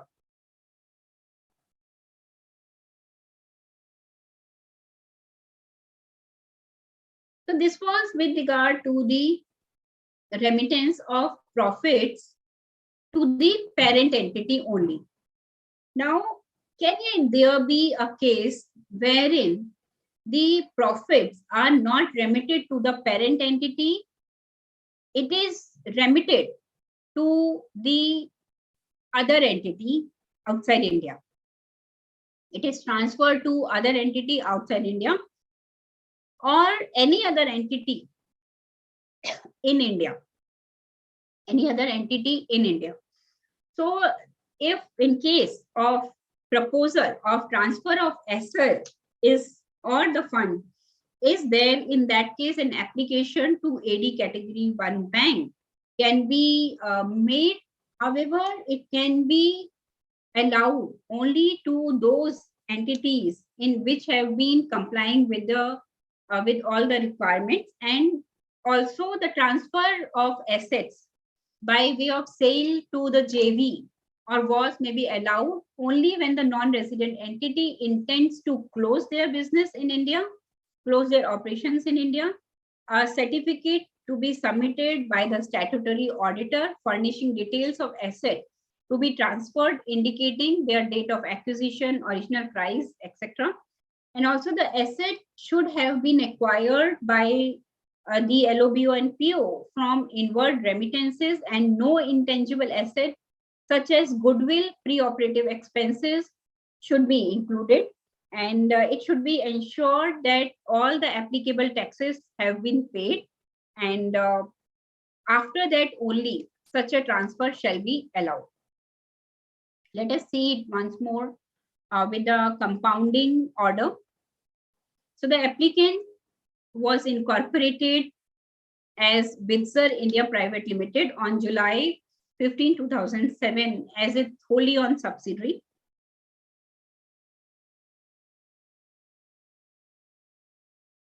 Bitzer SC's Germany has a license office in India, and it had a was in India with the name Bitzer India Private Limited. Now the applicant transferred the assets with the book value of this much of the license office to Bitzer India Private Limited, a wholly owned subsidiary without prior approval and permission of Reserve Bank. So after closure, the assets can only be remitted back, assets and funds can only be remitted back to the parent entity.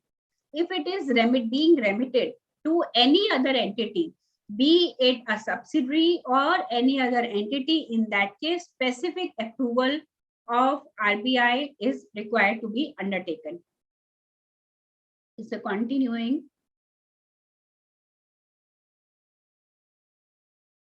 Now coming to the closure of the LOBO and PO.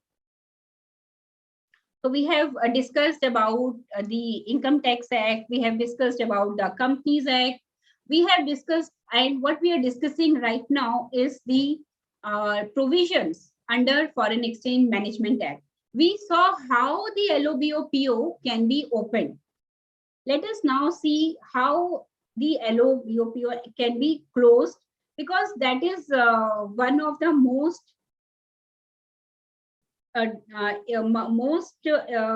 defaulted area, I will say, in which the people do a lot of defaults, in the sense that, as I mentioned earlier, that the intimation is given under Fema to the AD bank.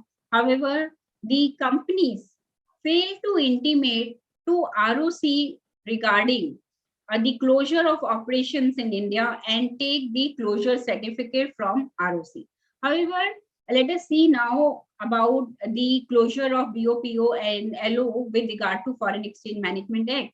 So the request for closure and allowing the remittance of winding up proceeds can be submitted to the AD bank, and the applicant is required to be submitted along with the certificate which was given by the Reserve Bank of India at the time of establishing the operations, and the certificate from the chartered accountant, which shall state the manner. So when it is going off, any guesses about what the certificate should say? So obviously that all the areas of liability has been met with, the taxes have been met with, and one of the thing is the manner in which the remittable profits have been arrived, and there are no liabilities in India that needs to be met with. And also look at the third thing, look at the third bullet point, that whatever was accrued in India, whatever has been accrued in India has already been repatriated to India. So there is nothing that remains to be repatriated to India from outside India, which was required to be repatriated. So this is the auditor certificate that is required to be obtained, and along with the other document, it needs to be filed with the AD bank, and AD bank will give the approval, and post that the remittances can be made to the at the time of closure. Now, let us see this example. In this case, UX LO in India was established in January 2011. Okay, and in January 2013, it wanted to close the UX LO and start the wholly owned subsidiary in India. There were laptops worth rupees 10 lakh with UX LO. Now, it wanted to transfer those laptops to the NGO. How it could be done? I mean, first of all, the question is, can it be done? Can it be done? So such a transfer wherein the remittance is not being made to the parent company, it is made to the NGO. The application is required to be made to AD bank, and the AD bank, after satisfying the bona fides of the transaction and also looking into the compliance, that all the compliances which UX LO is required to be done, has been done, it can grant the permission to a UXLO for transferring its unused or laptops to the NGO. Well, the thing is that UXLO just without approval cannot transfer the assets to NGO. Let us see few compounding orders here. Now, in this case, UT Starcom is in US and is in the business of manufacturing and supply of telecommunication and broadband equipment and IPTV equipment. The applicant was awarded a contract by Mahanagar Telephone Nigam Limited and established UTSCom Inc. MTNL CPE project at Gurgaon, India. The applicant's project office transferred certain funds to UTS Starcom Inc. branch office and also received funds from another project office. That is UTS Starcom Inc. BSNL Multiplay project office without prior approval of Reserve Bank. Now, what is happening in this case? The project office is receiving funds from another project office. The project office is transferring funds to another project office. So as we had seen that such a transfer is not inter-C project is not allowed. If you see here, Starcom was a company in US. It had opened a project office in Gurgaon. Now this Gurgaon, it had another branch office and it also received fund from another project, BSNL Multiplay. So there is lot of fund transfer that is happening. There is fund coming from another project. There is fund going to a branch office. So this type of transfers cannot happen without the approval from Reserve Bank of India. As we said, one project, one bank account, and they cannot be transferred inter-C the projects. Let us see in this case, the applicant was Mr. Blith, Messrs. Blith, Exim, India Private Limited. It was a wholly owned subsidiary of Messrs. Blith and Company, a company incorporated in UK. If you see, this is a UK company. This UK company, it had a wholly owned subsidiary in India. Okay. Now, UK company was granted RBI permission to establish its branch office at Mumbai. So this UK company got an approval to establish its branch office in Mumbai. Now, what did this branch office did? This branch office, prior to its closure in India, transferred everything, all the funds and assets to the wholly owned subsidiary. Could it have been done? Could it have been done? So if I can draw your attention to what we had seen, that no such transfer, if you see, we had seen these three, that only transfer that can happen is to the parent entity without the approval of RBI under the certificate of a chartered accountant. The only transfer that can happen is to the parent entity. This transfer only, this transfer only.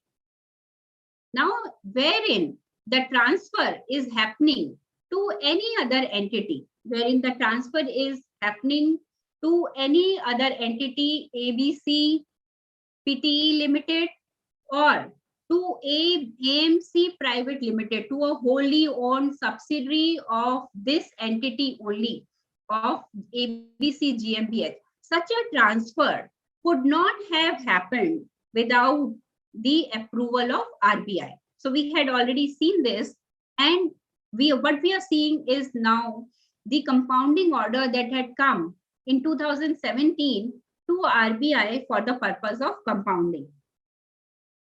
Now, in this case, the Blith and Company had opened a WAS in India.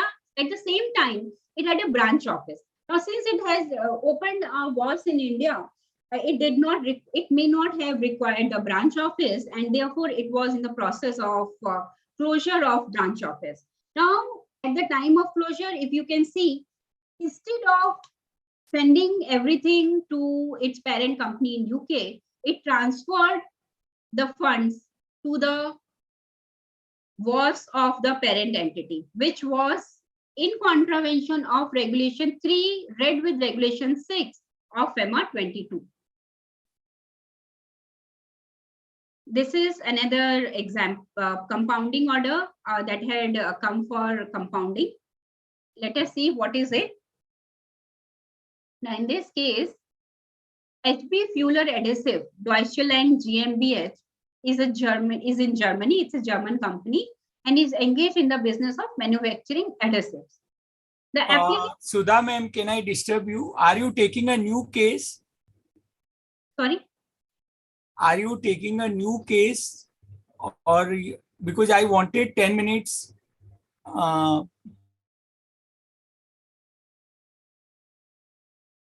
Once you complete, we can do that, sir, right away. These are all compounding orders. We can. Yeah. So Sudha ma'am, please stop sharing, no, so we can have little interactive discussion with the participants. Thank you so much.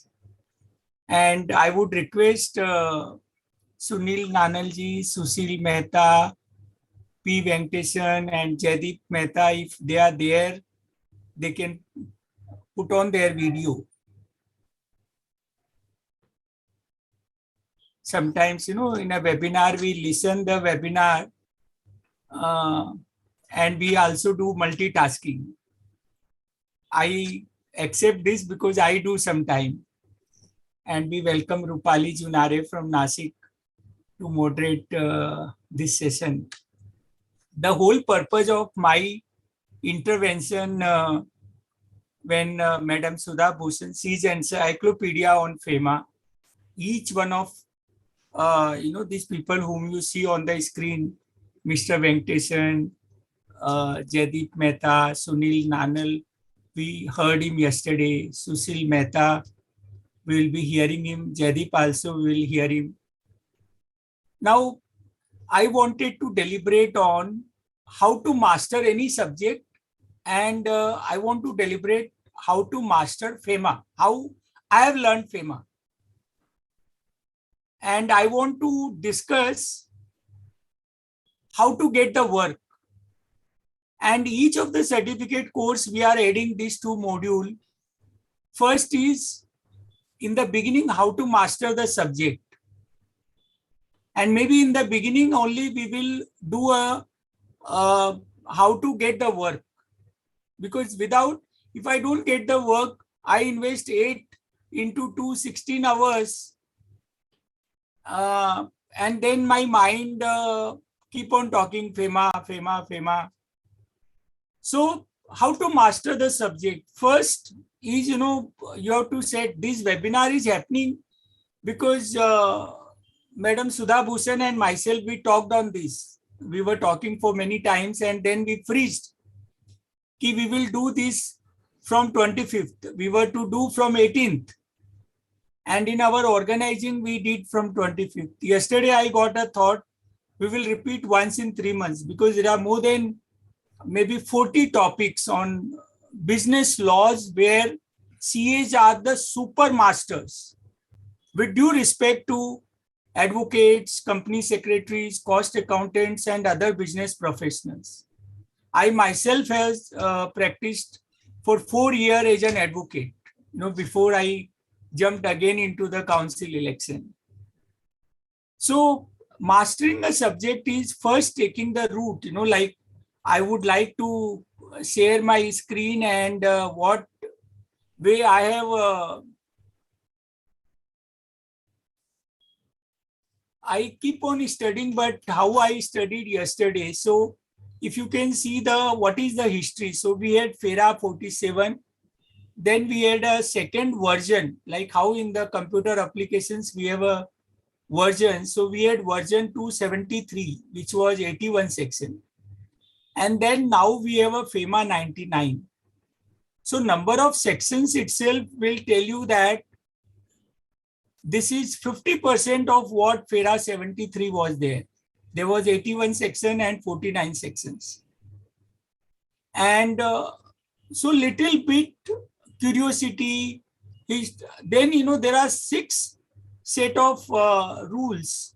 Like on the right hand side, you see the 6 rules: authentication of documents, compounding procedures, which is very important, and encashment of draft checks, current account transactions. Now, these current account transactions and capital account transactions, both read together. There is one golden line in Fema that all current account transactions are allowed unless prohibited. All capital account transactions are allowed only if they are allowed. So all are prohibited. So, and then we have this rule 6. So the foreign exchange management non-debt instruments rule 2019. Now this is, earlier we had FDI regulations, and partly these rules. So the Department of Economic Affairs is the department which regulate this in the Ministry of Finance. And in the Ministry of Finance, there are 6 departments. Each legislation is administered by one of the ministries. So earlier we had this Department of Public Enterprises in the Ministry of Industry, but now this has come to Ministry of Finance. So if we see the Department of Economic Affairs, so we have Department of Expenditure, Revenue, Investment and Public Asset Management, Economic Affairs, Financial Services. So you will find that the Department of Economic Affairs has a separate website, dea.gov.in. And there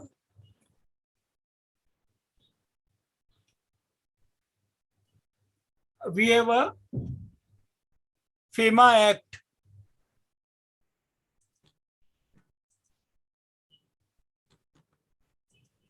Am I right, Sudha, or no? Which department administers Fema? Sir, there is RBI and then there is central government. So central government, under central government, there are 2 ministries. Which ministry? Finance and DPIIT. No. See, FDI is DPIIT. FDI policies should be DPIIT. DPIIT is for FDI policy. Yes. Sir, you see Ministry of Department of Promotion of Industry and Internal Trade. Yes. They don't regulate Fema. They have given FDI policy. Only policy. So, sir, right now, if I can speak, the present thing is that it is diversified, it is divided between Ministry of Finance and Ministry of Commerce and Industry. Ministry of Commerce and Industry comes up with the FDI policy, and the other ministry comes up with the NDI rules. And the powers and the powers are very nicely bifurcated in between RBI and central government. So it's like that. No, central government is, Sudha ma'am, central government is not a living body. Central government is 53 ministries. Like when we say parliament, parliament is President of India and Lok Sabha and Rajya Sabha. Yes, sir. That is parliament. And when we say central government means 53 ministries. So each legislation is administered by one of the department within the ministry, because ministry is again divided into departments. Okay. So, sir, Ministry of Commerce and Industry, and the second is Ministry of Finance. Yeah, that is ministry. And then we want to further go into the department within that ministry. And similarly, the appeal in this Fema goes to the Appellate Tribunal for Forfeiture of Property. So this is the tribunal where the appeal for Fema is also filed. And then we have a Director of Enforcement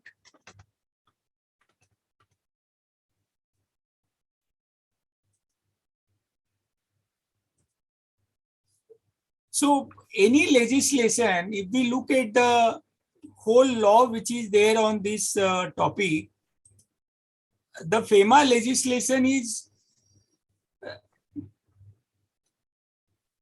of a particular number of pages, and this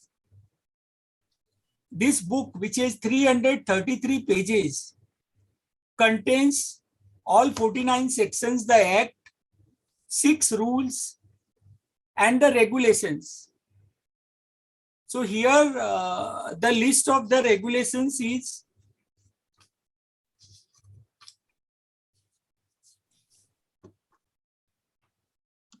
31 regulations. So this is, so mastery comes every, I make one statement. Any expert was the beginner on day one.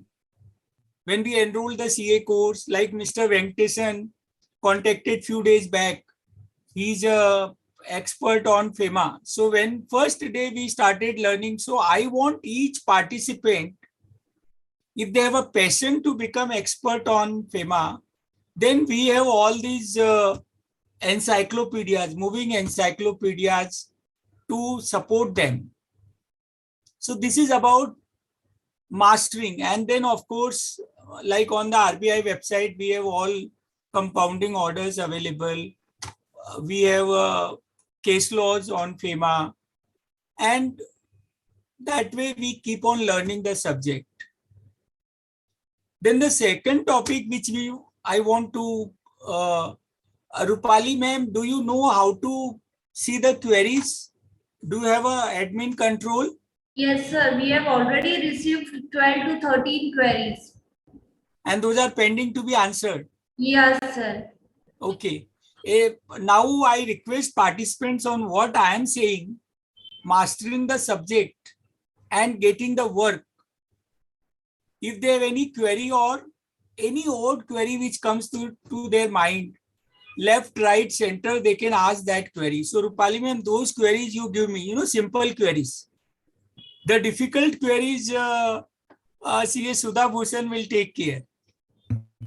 So you give me only simple queries pertaining to mentoring, mastering the subject and getting the work. Now getting the work happens. Now we will be doing a course on getting the work. Because in CA, when we do CA course, we study first schedule to the Chartered Accountant Act, because we have to pass auditing paper, code of ethics. And there are 3 clauses which keep on bothering us all the time. Clause 5, securing the work. Clause 6, soliciting the work. And clause 7, advertising the work. These clauses comes in the first schedule to the CA Act 1949. But the best way to get the work, there is a book by Wallace Waters in Science of Getting Rich is the title of the book. Very small book, 77 pages, available on Google. Please go through it. They say if I know Fema, then if I do not tell the whole world that I know Fema, I am doing a crime. Because if somebody need a consultation on Fema, how they will approach Sudha Bhushan if she don't reach out to the whole world. So how to reach out to the whole world?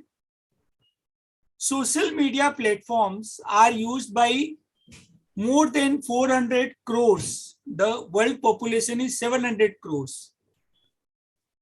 In Facebook and LinkedIn, like how we have WhatsApp group, there are groups and we can be member of more than 6,000 groups. So suppose if one group is there of exporters in America and it is 1 crore membership, then by one click, if I send in that group, it will reach to 1 crore people. So the best way to get the work is to use all social media platforms. So you have your YouTube channel on Fema. Every day you do a posting on Facebook, LinkedIn, Insta, Twitter. You create a blog. You have a website.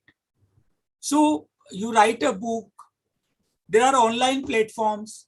So when I share a knowledge, pure knowledge, say I will say, what are say I talk about liberalized remittance scheme. Okay, 250,000 US dollar within one financial year, 1st April to 31st March, one can remit.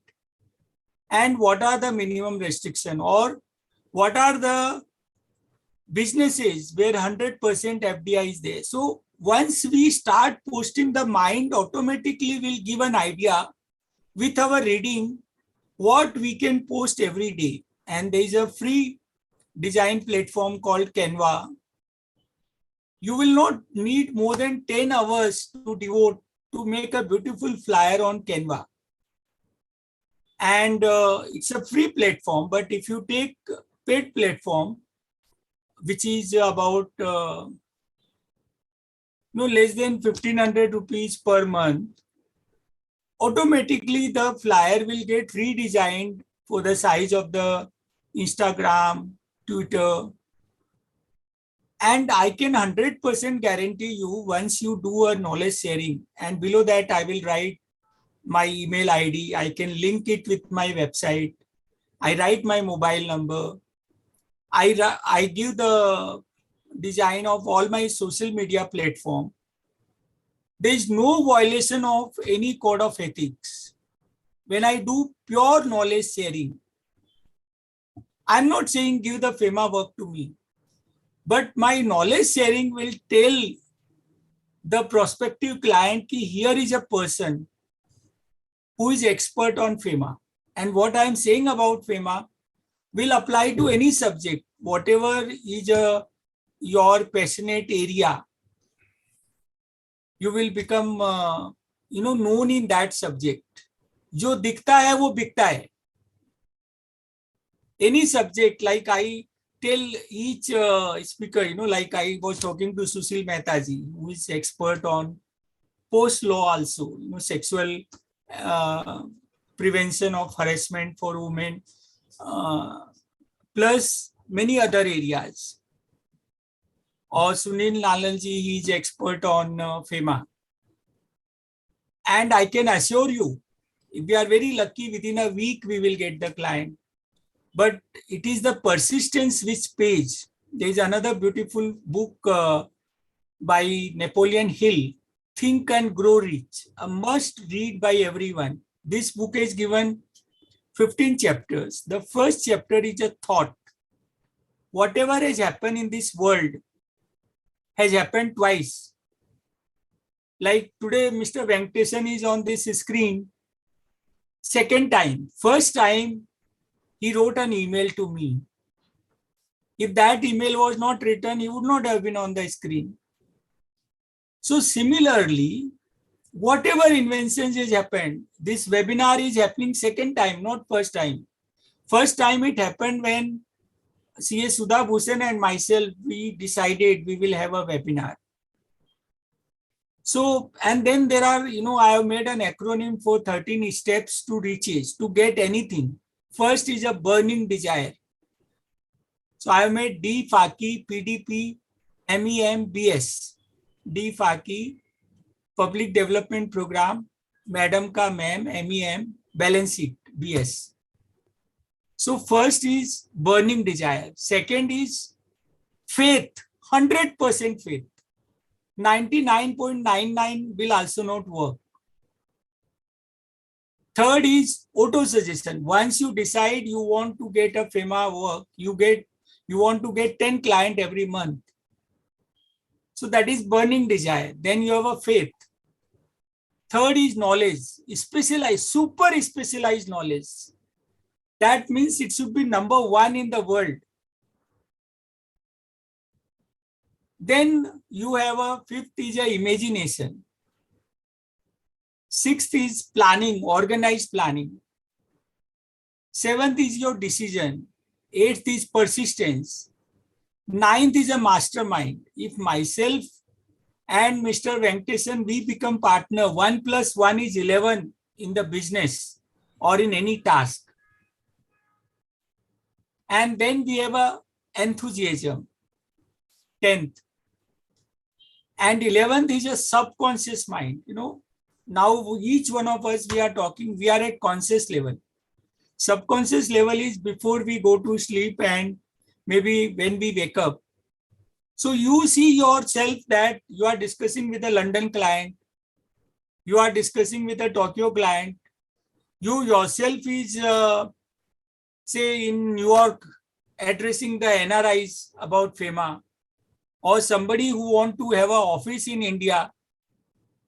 So your subconscious mind will decide this. And then 12th is brain and 13th is sixth sense. And chapter 15 is very important. That says overcoming the fear, overcoming the comment. Suppose Mr. Sunil Lalal says, no, Mr. Adukia, you have just started learning Fema today. How can you be world expert in 1 month? So I disregard those comments. They do not demotivate me. So we have unlimited time. This committee has unlimited time. Myself has unlimited time. Each of the faculty has unlimited time. And we want to mentor each one of you. Rupali, any questions has come? Simple questions has come for me. Madam Chunare. Hello. Yeah, any questions has come for me? Sorry, sir, I didn't hear you. Sorry. नहीं, जो हमारा chat box है उसमें कोई questions आए हैं क्या?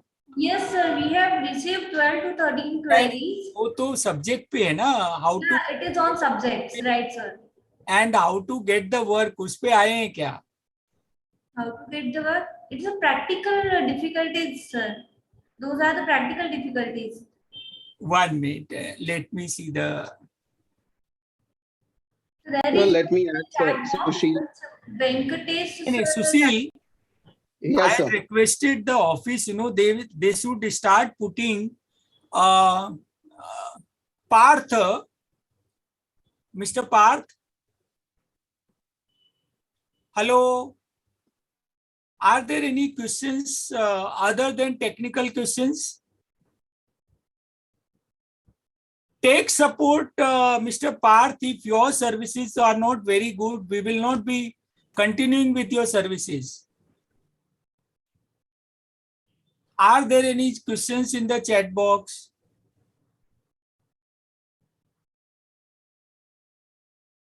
And slowly, dear participants, we want to move to the interactive webinar, because here we are not able to see you and you are not able to interact with us directly. Up to 1,000 participants, the interactive webinar is very feasible. Yes, Mr. Parth.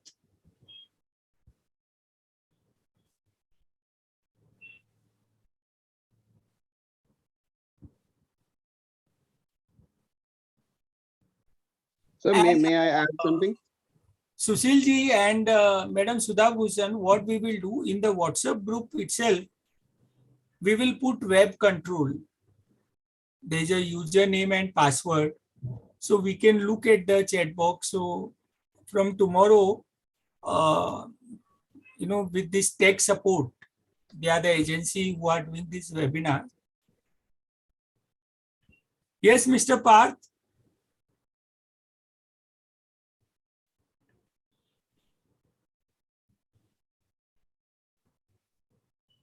So this is Sushil Mehta. May I add what you have said so far? And Yeah. first of all, I must say Sudhaji has covered the topic very well. I was in and off in between because of my exigencies, but I Correct. have heard her and she has covered the topic very well. And to give in perspective to the all the listeners about the structure of FEMA, as per my experience, Ministry of Commerce devised the overall policy, what should be allowed, what should not be allowed. And then FEMA or RBI role is to get the things implemented at ground level. They have further delegated these powers to AD banks who covers the last leg connectivity with the clients. So these three becomes very important for us as professionals to interact with. And I must say, among the departments I have dealt with, RBI is one of the department which is very happy to deal with, right? I think Venkateshan sir and Sudha would definitely agree with me. This department is very much professional in its approach. You can anyways reach them out and over the phone, over the email, or go to them personally if you have any confusion. So for the members who are interested to make a career in this field, it's a very nascent stage. There are a lot of vacancies or vacuum for professionals to get into this field, and the bankers becomes the first point of contact for us. Thereafter RBI, and then if anything goes wrong relating to the policy or there is no clarity, then we reach out to the DIPP, which is now a different department altogether. So this is the whole structure to rightly put the whole scheme of things. And I think what you are, Adukya ji, you are a real inspiration for all of us to master so much subjects at being a single person. Probably we have to hire teams to, you can say, dwell on different topics and things. But yes, I must say Sudhaji has covered. I think we should give or One take up practical, the questions on the subjects. Yeah. one practical insight that we have. Yes, Dr. Aditya, Venkateshan sir. one practical insight that we have, Sudhaji may also had the same experience.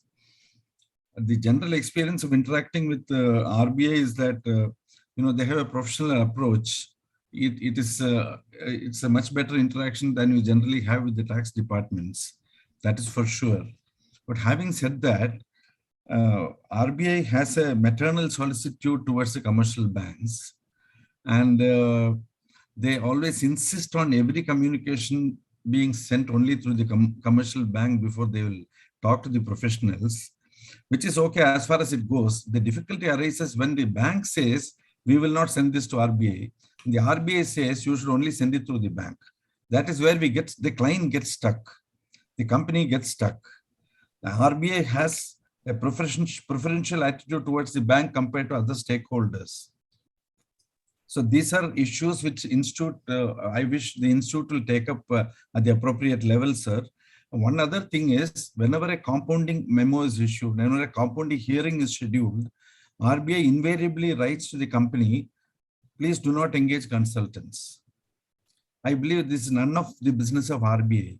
It is up to the company to decide whether they want to represent themselves, whether they have the wherewithal to represent themselves, whether they have the knowledge and confidence, or whether they want to engage a professional.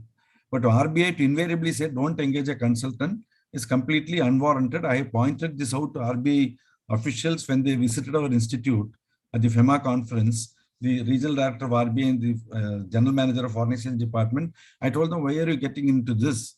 Because every time you make such a suggestion, the client has ignored your suggestion and engaged me and given me a power of attorney. So why are you giving infructuous advice, which is totally unwarranted? And you cannot paint an entire profession black because there may be a few black sheep. There are black sheep everywhere. In every profession, there are black sheep in the RBI also. So it is not right on your part to write to the company saying, don't engage consultants. This is another issue that the institute, I wish, would take up with the RBI and the Ministry of Finance at the appropriate level. Thank you, Mr. Venkatesan. We will do take up, I am planning to do a brain trust on 9th of May, after this 8 series. And my One more personal suggestion, sir. observation. One more suggestion, if you may take another 2 minutes. There is an annual convention of the Institute making pre-budget memorandum to the Finance Ministry.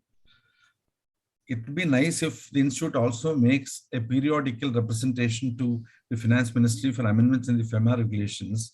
I do not know if this is happening at an institutional level. The RBI invited suggestions from me for amendments in the Fema regulations some years ago. I sent some suggestions, those were sent to the central office. Ultimately, how many of those were acted upon, we do not know. But if the suggestions go from the Institute, if the Institute will collate all our suggestions of people, people like us who are interacting with RBI and the banks on a daily basis, if the Institute will collate all these suggestions and put them across to the RBI Central Office and the Finance Ministry for suitable amendments, which will make life easier for the stakeholders whom CAs represent, especially the companies, because RBI has this soft corner for the banks as against companies and professionals. What we will do, Mr. Venkatesan, I request all experts, therefore, we have a larger Fema group. Please give the suggestions. I have been repeatedly posting and emailing. We want to start that. Personal experiences picture is not that rosy what we talk about. The accessibility of RBI officials, Yes. the transparency, that means their mobile number and email ID is available to the public. At least the email ID should be available with who is looking after what work. All this is not in the public domain. And what you rightly said, the suggestions for amendment in the FEMA rules, the regulations RBI makes. So the suggestions to the ministry also can go, okay, these changes are needed in the regulations because the ministry controls the regulator. So all these things we will take up because every time institute is not a living person. I always make this statement. Living persons are the council members who manages the Correct. institute, and then we have a regional council members, branch managing committee members. They collectively, and the members and the students collectively make the institute. And I have done FEMA certificate course of ICSI also. Last year I started working with Dr. Adukya only yesterday. I started working with you only yesterday. I know you are a live wire. I know you are dynamic. Venkatesan Saab, to save time, I read in the chat box, few minutes back, Rupali ma'am comment it is 6.05. Let us take the queries. So my request is, I thank collectively all the faculties and I request Sudha ma'am to take up the queries, and I can assure all the participants that all PPTs will be emailed to them, and we will again share the Telegram group if they can become the member of the Telegram group. And then I also want all these faculties, if they can do a study circle, FEMA study circle at a national level. So where we can talk once in a month, we can decide a periodicity where, real interactive discussion can happen one-to-one, because all of them will be on the screen, and then we can take up the queries with them. So with this, I end, my address as a chairman, and I wish the participants, I will see their names as a world FEMA experts and earning a lot of US dollar and Indian rupees. Thank you. Sorry, Sudha Bhushanji, to intervene you and delaying Rupali Junare's schedule also. Yes, Rupali, over to you. Adukya says, thank you. We will note the things you have told us. So, are we taking the queries now? I'll take 2-3 queries, Rupali, because yeah. Great. Ma'am, can we take Venkatesh sir's query first? It is into the chat box. I will do that. So I'll read it. The PO carried on transactions. So first of all, I would like to thank Adukya sir for taking out time and for this wonderful initiative and for always motivating us to start new and to believe in ourselves. Because I think, sir, you are very right that somewhere or other, we being chartered accountants, we are full of potential, but it is unexplored. So we need to explore it and we have to build confidence in ourselves that we are second to none.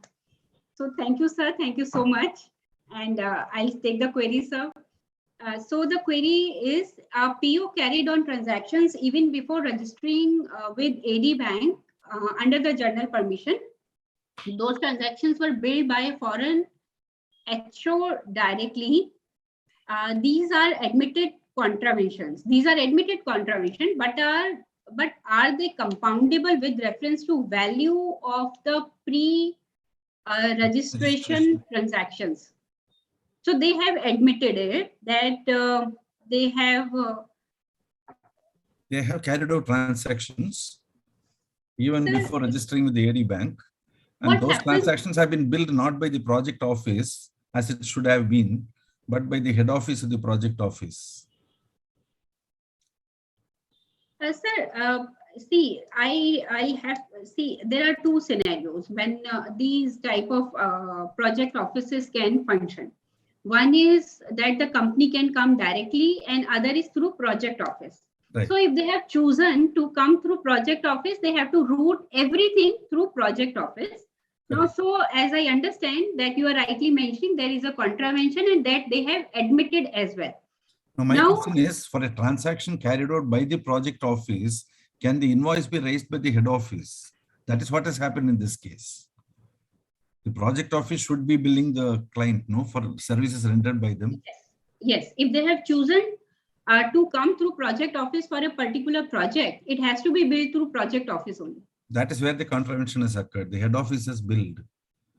Yes. So we will have to get it compounded based on the value of the transactions which have happened before the registration happened, right? Yes, yes, yes. Okay, okay. Thank you.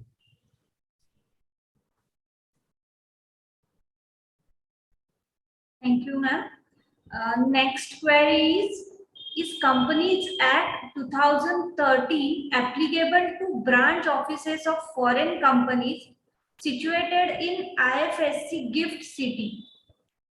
If not, then what regulations shall be applicable?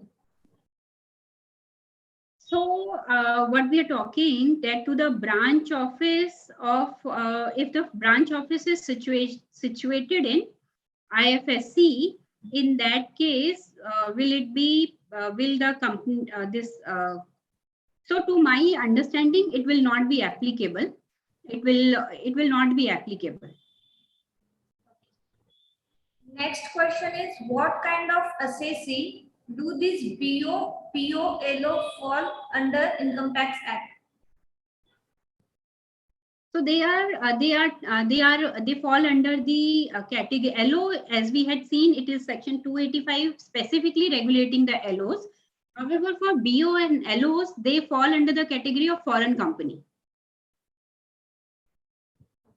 For BO and POs, they fall under the category of foreign companies. Until unless other foreign entity has made any AOP or something to execute a project in India. Means for BO and LO, it is foreign company, and for for PO and LO, it is foreign company, and for BO, if they have no. For LO, there is a separate section 285. For BO, branch office and project office, it is foreign company. Thank you, ma'am. Next query is it required by LO to submit financial statement to ROC? Which ROC, as LO can be in many states? So as you see that LO can be in many states, agreed. But if there are more than 4 offices of LO, in that case, prior approval of RBI is required. That's one thing. And the second thing is this, that if you have 1 or 2 or more offices, then you have to appoint a license nodal office. a nodal office which will do all the compliances on your behalf. However, Rupali, this is only for LO purpose. If it is for the purpose of project office cannot club its compliances. Each project, each compliance, each project, one bank account, and all the compliances by that particular project office. I think, ma'am, the question is with which ROC the ALO forms should be submitted. So in the state in which it's registered, you will appoint one as a nodal office, one as a nodal office. That nodal office will do the compliance for all the other LO offices. ALOs. Okay. Next is partnership firm registered outside India can incorporate its branch in India without RBI approval. A partnership firm registered outside India. As such, if you see, there is no prohibition to that effect that it cannot be done. There is no prohibition, that's all I can say. However, I have not dealt in any of these unincorporated partnership entity opening a license office or branch office in India. So I have not dealt with in practical scenario, I have not dealt.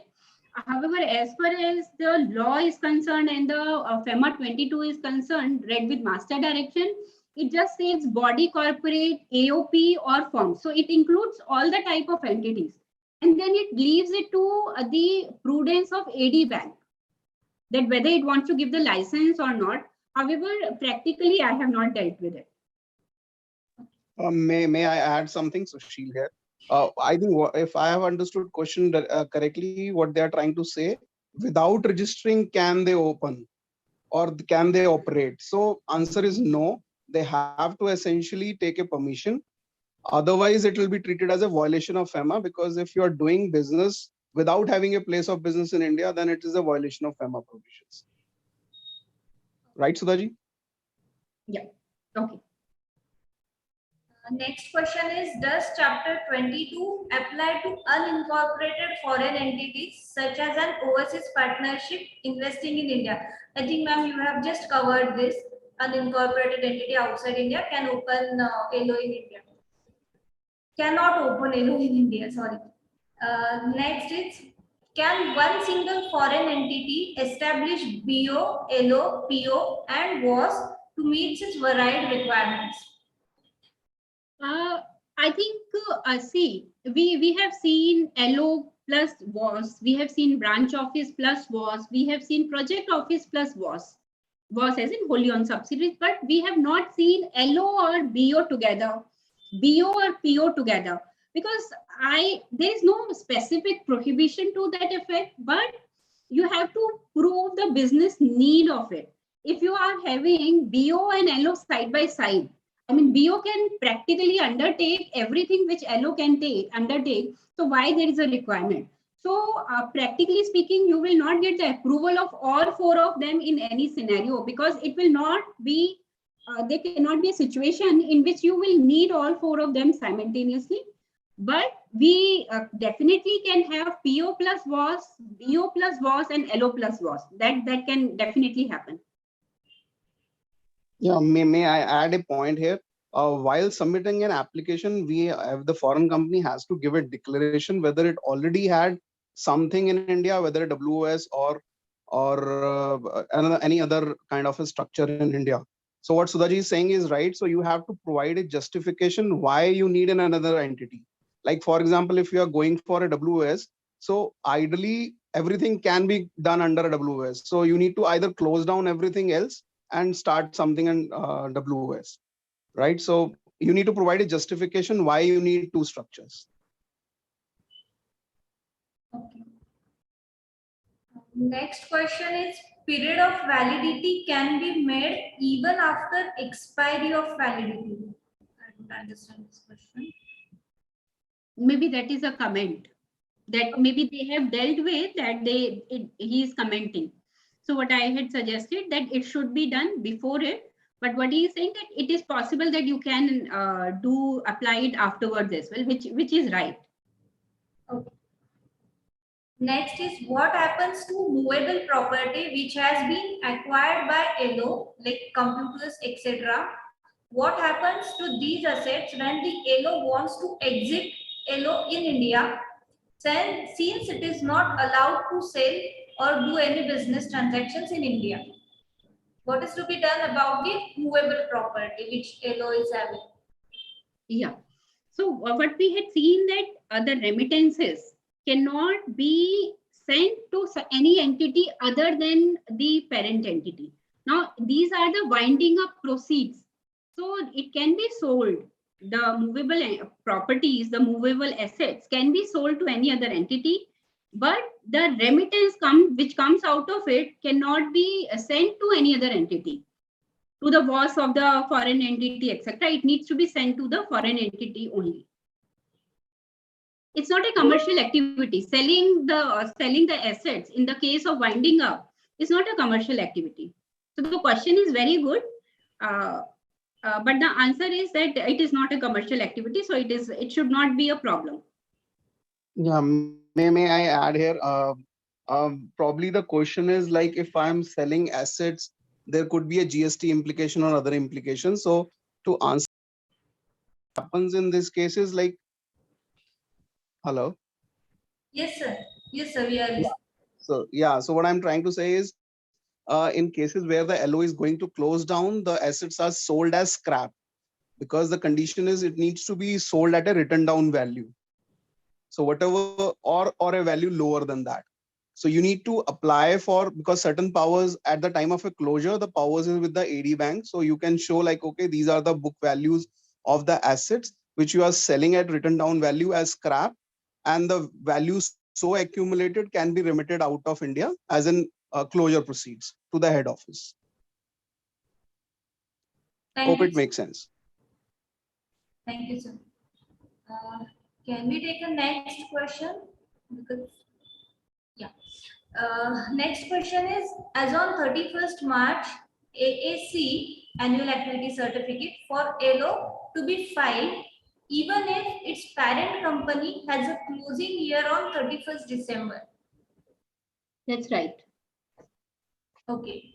Even if the year is as on 31st December, it needs to be filed as on 31st March. Next question is, what are the rules for incorporates entities? Are they different from unincorporated entities? So there are only very specific rules for unincorporated entities as such. For incorporated entities, if you see, they are incorporated in India. So everything gets applicable to them. From the complete Companies Act is applicable to them. Only a part is applicable to unincorporated entities. Next is, one company is there in Cyprus. They want to explore business opportunities. Can they open a branch, license, site office to book orders on behalf of the Cyprus company? What provisions of Companies Act? They can open branch office in case they want to book the orders, because that will be a commercial activity. Now, the second thing is Chapter 22, as we had seen. The whole, once a branch office is opened, from FNC 1, 2, 3, in Companies Act to AAC, in Fema to ITR 6, in Income Tax Act. So everything becomes applicable. Last question, ma'am. How do we analyze whether a specific export of service is covered under Fema, since the Act does not explicitly define export of services? I think it is not relevant with today's topic, but it is the query we have received. It's okay, Rupali. See, export of service. Now, export of service is in anywhere allowed. I mean, yeah, you're right. Yeah, there is a regulation. There is a regulation for export of services. So it is incorrect to say that there is no provision relating to export of services. So there is a separate directions for export of services as well, which needs to be complied with in case of an export of services.